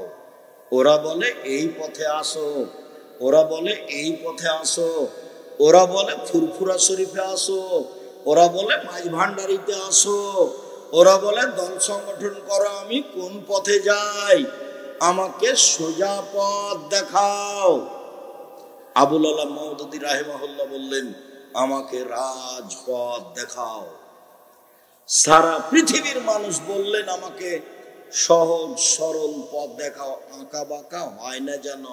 সিরাতাল লাযীনা আন'আমতা আলাইহিম, ওদের পথ দেখাবা যাদের ভালোবেসেছো, যাদের প্রতি দয়া করেছো। গায়রিল মাগদুবি আলাইহিম ওয়ালাদ দাল্লিন, ওদের পথ দেখায় না যারা অভিশপ্ত ইহুদি, ওদের পথ দেখায় না যারা ভ্রান্ত খ্রিস্টান। আমিন। দীর্ঘ সময় ধরে তোমার দরবারে যে প্রার্থনা করলাম সেটা কবুল করো। ইবাদতের জগতে ব্যতিক্রম দোয়া সূরা ফাতিহা, যার জন্য একাই হলেও বলতে হবে সালাতে নামাজে, জামাত হলেও বলতে হবে, জোরে হলেও বলতে হবে, আস্তে হলেও বলতে হবে, বলতেই হবে, বলতে আপনি বাধ্য। সূরা ফাতিহা পড়ার ব্যাপারে এইভাবে বলতে হবে, চাঁপাই নবীদের ভাষার মতো, তুই তো বলবি তোর বাপকে বলতে হবে। ব্যতিক্রম দোয়া একটাই কথা আছে, কিন্তু আপনি কোনোদিন খেয়াল করেছেন কিনা, একটাই বাক্য, আগে খালি প্রশংসা করা হয়েছে। এমনি মানুষের কাছে যদি কিছু চান তো প্রশংসা করা লাগে।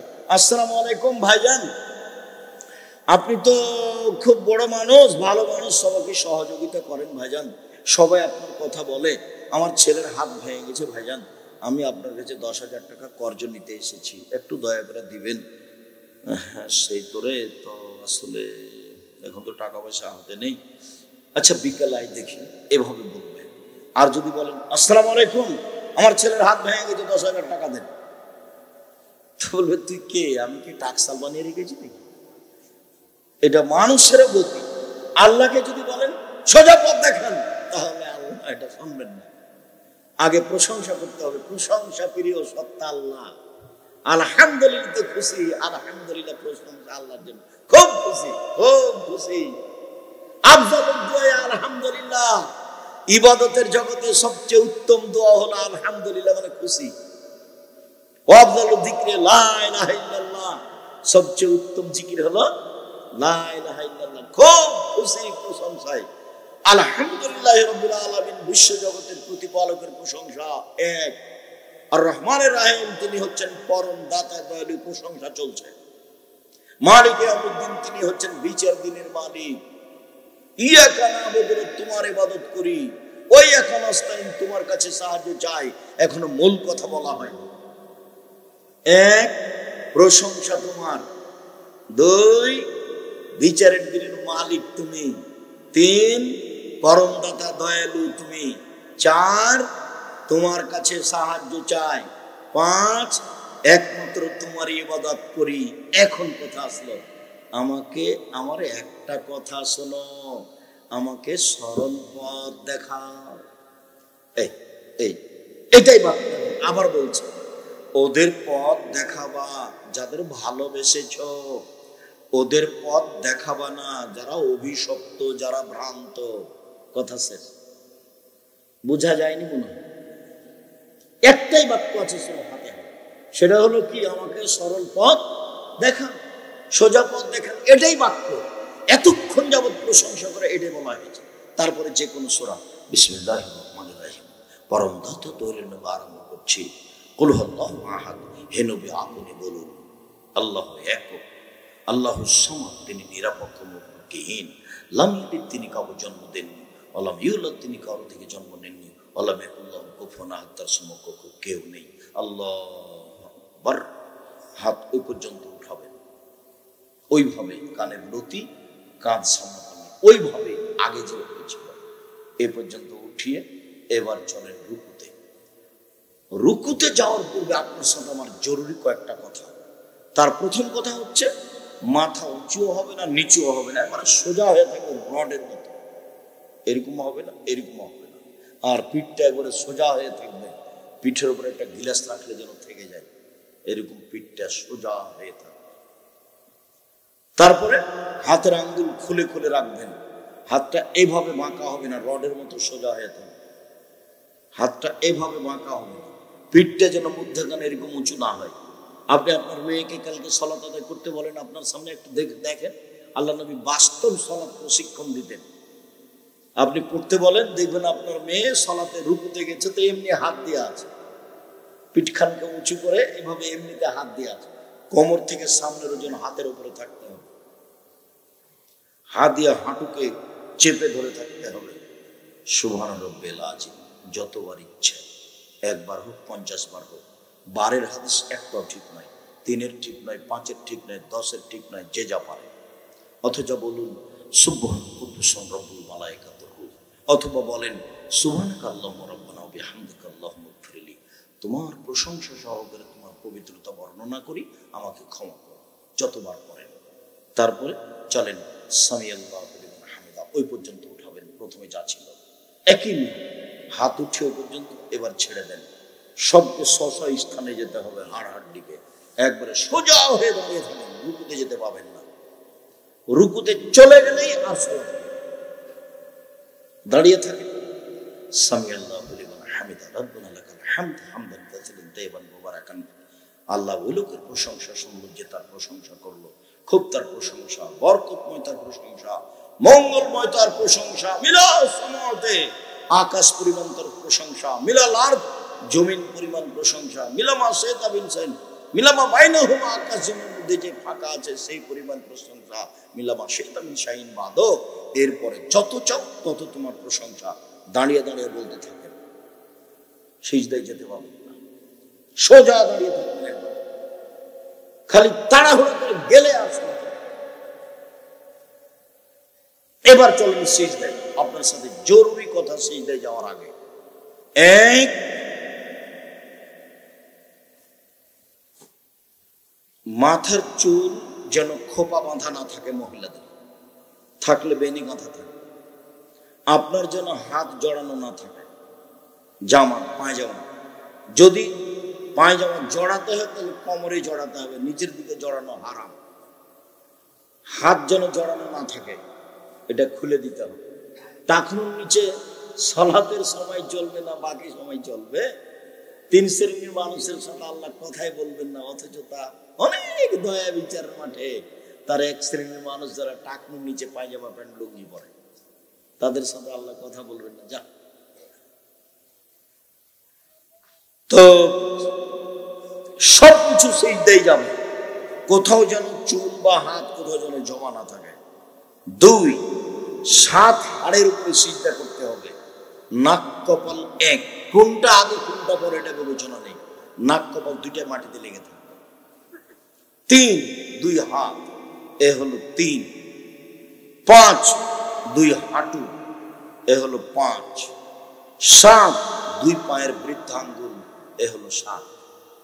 সিজদাকালীন পা উঠিয়ে আপনি পা চুলকাতে পাবেন না, নইলে কয়টা অঙ্গ হয়ে যাবে? 6টা। সিজদার সময় হাত উঠে চুলকাতে পাবেন না, নইলে কয়টা হয়ে যাবে? 6টা। আদেশ কটা আছে? 7টা। 7টা আদেশে সিজদা করতে হবে 7 অঙ্গের উপরে। হাত দুটি জমা কেবলামুখী থাকবে, কানের পাশে থাকবে, এবং সিজদাটা কপালটা রাখবেন এতদিন যা রেখেছেন তার চেয়ে অন্তত 10 আঙ্গুল আগিয়ে রাখবেন। পিঠের হাতটা যেন লম্বা হয়ে থাকে, কোনোই এভাবে উঠে রাখবেন যাতে করে ছাগলের বাচ্চা পেটের নিচ দিয়ে পার হয়ে যেতে পারে। একাধিক সহিহ হাদিস। পুরুষ নারী একই হুকুম, পুরুষ নারী একই হুকুম। মহিলারা বুকের সাথে উরুর সাথে লাগিয়ে রাখবে, এগুলো সব জাল বানানো কথা। পেটের নিচে ফাঁকা রাখতে হবে, বলবে সুবহান রাব্বিয়াল আলা, উঁচু আল্লাহর পবিত্রতা বর্ণনা করছি যতবার পারে। আর অনেক দোয়া উঠে আসবে, আল্লাহুম্মা গফিরলি ওয়ারহামনি ওয়াহদিনি ওয়াফিনি ওয়ারযুকনি। আল্লাহ তুমি আমাকে হেদায়েত দান করো, আমাকে খেতে দাও, আমাকে রুজি দাও, আমার উপর দয়া করো। আবার সিজদায় যাবেন, বলবেন আসেন, এ হলো 1 রাকাত, এভাবে আর 1 রাকাত, এ হলো 2 রাকাত। এখন আত্তাহিয়াতুর বৈঠক, তাশাহুদের বৈঠক। বাম হাত বাম হাঁটুর উপরে থাকবে, ডান হাত 2টি আঙ্গুল টেনে নিয়ে নিতে হবে, 3য় আঙ্গুলের নখের উপরে বৃদ্ধ আঙ্গুলের পেট রাখতে হবে। রাখেন তো দেখি। মহিলা মানুষ আপনারা যারা দেখতে পাচ্ছেন নাকি দেখেন তো প্রজেক্টরের মাধ্যমে। আগে 2টা আঙ্গুল জমা করে নেন, কনিষ্ঠ আঙ্গুল এবং তারপরেরটা, তারপরে 3য় আঙ্গুলের নখের উপরে বৃদ্ধ আঙ্গুলের পেটটা রাখেন, দেখটা গোলাকার করেন। এবারে হাঁটুর উপরে রাখেন, অবিরাম নড়বে। একবার নড়ানোর কথা ভুয়া হাদিসও নেই, জাল হাদিসও নেই। অবিরাম নড়বে, এটা হলো আঘাত করা শয়তানকে। আঙ্গুল খাড়া করে রাখতে হবে, এটাও নয়। একবার উঠাতে হয়, এটা একবারে মিথ্যা কথা, ভুয়া হাদিসও নেই। অবিরাম নড়বে আত্তাহিয়াতুর বৈঠক শেষ হওয়া পর্যন্ত। সালামের যদি বৈঠক হয় তাহলে এবার এতক্ষণ বসেছিলাম বাম পায়ের পাতার উপরে, বোঝা যায়নি, আর ডান পা খাড়ো হয়েছিল, আঙ্গুল কেবলামুখী ছিল। এখন সালামের বৈঠক, বাম পা ডান দিক দিয়ে বের করে দিব, পিছনটা নিতম্বটা মাটির উপরে রেখে দিব, বোঝা যায় না মনে, নিতম্ব মাটির উপরে রেখে দেবো, বাম পা ডান দিকে বের করে দিব। বাম হাত আঙ্গুল জমা জমা হাঁটুর উপরে থাকবে, ডান হাত এভাবে আবার জমা করে নিব, এইভাবে বৃদ্ধ আঙ্গুল এই 3 নম্বর আঙ্গুলের নখের উপরে রেখে দিব, আর এই তর্জনী অবিরাম নড়বে। প্রথমে হলো আত্তাহিয়াতু, আত্তাহিয়াতু লিল্লাহি ওয়াস সালাওয়াতু ওয়াত তাইয়্যিবাতু, সমস্ত ইবাদত আল্লাহর জন্য। আশহাদু আল্লা ইলাহা ইল্লাল্লাহু ওয়াহদাহু লা শারীকা লাহু ওয়া আশহাদু আন্না মুহাম্মাদান আবদুহু ওয়া রাসূলুহু, আমি সাক্ষ্য দিচ্ছি আল্লাহ ছাড়া কোনো মাবুদ নাই, আমি সাক্ষ্য দিচ্ছি মুহাম্মদ আল্লাহর রাসূল।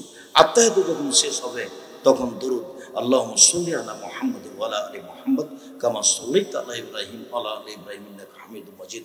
হে আল্লাহ, তুমি মুহাম্মদ সাল্লাল্লাহু আলাইহি সাল্লাম এবং তার পরিবারের প্রতি শান্তি অবতীর্ণ করো, যেমনভাবে ইব্রাহিম আলাইহিস সালাম ও তার বংশধরের প্রতি শান্তি অবতীর্ণ করেছ।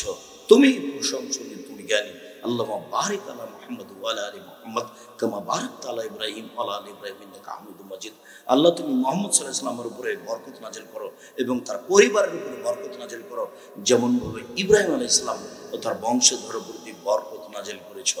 এরপরে আপনার ইচ্ছা মতো দোয়ায়ে মাসুরা, বিশেষ দোয়া, আল্লাহুম্মা ইন্নী যালামতু নাফসি যুলমান কাসীরা, হে আল্লাহ, জীবনে পাপ করেছি, ফাগফিরলি, তুমি আমাকে ক্ষমা করো। মাগফিরাতাম মিন ইনদিক, ক্ষমা তোমার পক্ষ থেকে হয়ে থাকে। ওয়ারহামনি, তুমি আমার প্রতি দয়া করো। ইন্নাকা আনতাল গাফুরুর রহিম, তুমি তো ক্ষমাশীল, তুমি তো দয়াশীল, তুমি ক্ষমা না করলে কে ক্ষমা করবে। এরপরে আরো বিশেষ দোয়া, আল্লাহুম্মা ইন্নী আউযু বিকা মিন আযাবি জাহান্নাম, আল্লাহ তোমার কাছে জাহান্নাম থেকে বাঁচতে চাচ্ছি। ওয়াউযু বিকা মিন আযাবিল কবর, তোমার কাছে কবরের শাস্তি থেকে বাঁচতে চাচ্ছি। ওয়াউযু বিকা মিন ফিতনাতিল মাসিহিদ দাজ্জাল, তুমি দাজ্জালের ফিতনা থেকে বাঁচাও। ওয়াউযু বিকা মিন ফিতনাতিল মাহইয়া ওয়াল মামাত, ইহকালের ফিতনা, পরকালের ফিতনা, ইহকালের ফিতনা, পরকালের ফিতনা থেকে বাঁচাও। ওয়াউযু বিকা মিনাল মাসাম ওয়াল মাগরাম, তুমি আমাকে রক্ষা করো বড় পাপ হতে, তুমি আমাকে রক্ষা করো ঋণ কর্জ হতে, তুমি আমাকে ঋণ কর্জ থেকে বাঁচাও, তুমি আমাকে বড় পাপ থেকে বাঁচাও, ঋণ কর্জ থেকে বাঁচাও। আল্লাহ নবী দিন রাত ঋণ কর্জ থেকে বাঁচতে চাইতেন, সালাম ফিরার পূর্বে বাঁচতে চাইতেন। এখন আপনি সালাম ফিরতে পারেন, তবে আপনার সাথে আমার একটা পরামর্শ আছে, সেটা হলো এখন বলবেন অন্তত রব্বির হামহুমা কামা রাব্বায়ানি সগীরা, হে আমার প্রতিপালক, তুমি আমার বাপ মাকে দেখো, বাল্য অবস্থায় আমার বাপ মা যেভাবে আমাকে দেখেছিল, এটা কোনো সময় ভুলবেন না। এই ছেলে, ঘুমাচ্ছ কেন? কথা শেষ, এটা কথা মনে করো তো দেখি। সালাম ফিরার পূর্বে অন্তত এই দোয়াটা পড়ে সালাম ফিরার চেষ্টা করবেন। জমি জায়গা তো বাপের ভোগ করছেন, বাড়ি ঘর তো ভোগ করছেন। আপনি যদি আপনার বাপের কোনো উপকার করতে না পারেন, 10টা টাকা যদি বাপের নামে দান না করেন, তার জন্য যদি মুখের দোয়াটা না করেন, তা আপনার ছেলে আপনার জন্য করবে? খুব খেয়াল করে রাখবেন। আমি এই কথাও বলেছি, 2 রাকাত সালাত আদায় করে হাত তুলে দোয়া করে আল্লাহকে বলবেন, আল্লাহ আমি যখন নিয়মিত সালাম ফিরার পূর্বে রব্বিরা হামহুমা কামা রাব্বায়ানি সগীরা এই দোয়াটা বলতে পারি, তুমি আমার তৌফিক দান করো। আমি যেন না ভুলি। বুঝাতে পারিনি কথাটা? আপনি এটা দোয়া পড়ার জন্য সহযোগিতা কার কাছে চাইবেন? আল্লাহর কাছে। 2 রাকাত সালাত আদায় করে বলবেন, আল্লাহ আমি যেন এই দোয়াটা না ভুলি, আমি যেন চট করে সালাম ফিরে না দিই। আমি বলবো রব্বিরা হামহুমা কামা রাব্বায়ানি সগীরা। এরপরে আসসালামু আলাইকুম ওয়া রাহমাতুল্লাহ, আসসালামু আলাইকুম ওয়া রাহমাতুল্লাহ, আল্লাহু আকবার, আস্তাগফিরুল্লাহ, আস্তাগফিরুল্লাহ, আস্তাগফিরুল্লাহ, আল্লাহুম্মা আনতাস সালাম ওয়া মিনকাস সালাম, তাবারাকতা ইয়া যাল জালাল ওয়াল ইকরাম। আরো অনেক, অন্তত আয়াতুল কুরসি। আয়াতুল কুরসি যদি ফরজ সালাতের পরে পড়েন তো আপনি জান্নাতে ঢুকেই গেছেন। তো ঢোকেননি কেন? মরেননি এই জন্য। তাহলে মরণ আপনাকে ঠেকিয়ে রেখেছে। খুব খেয়াল করে আয়াতুল কুরসি পড়বেন, মুখস্থ করে নিতে হবে। সুবহানাল্লাহ, আলহামদুলিল্লাহ, লা ইলাহা ইল্লাল্লাহ 33 33 34, লা ইলাহা ইল্লাল্লাহু ওয়াহদাহু লা শারীকা লাহু ওয়া আশহাদু আন্না মুহাম্মাদান আবদুহু ওয়া রাসূলুহু, সূরা ইখলাস।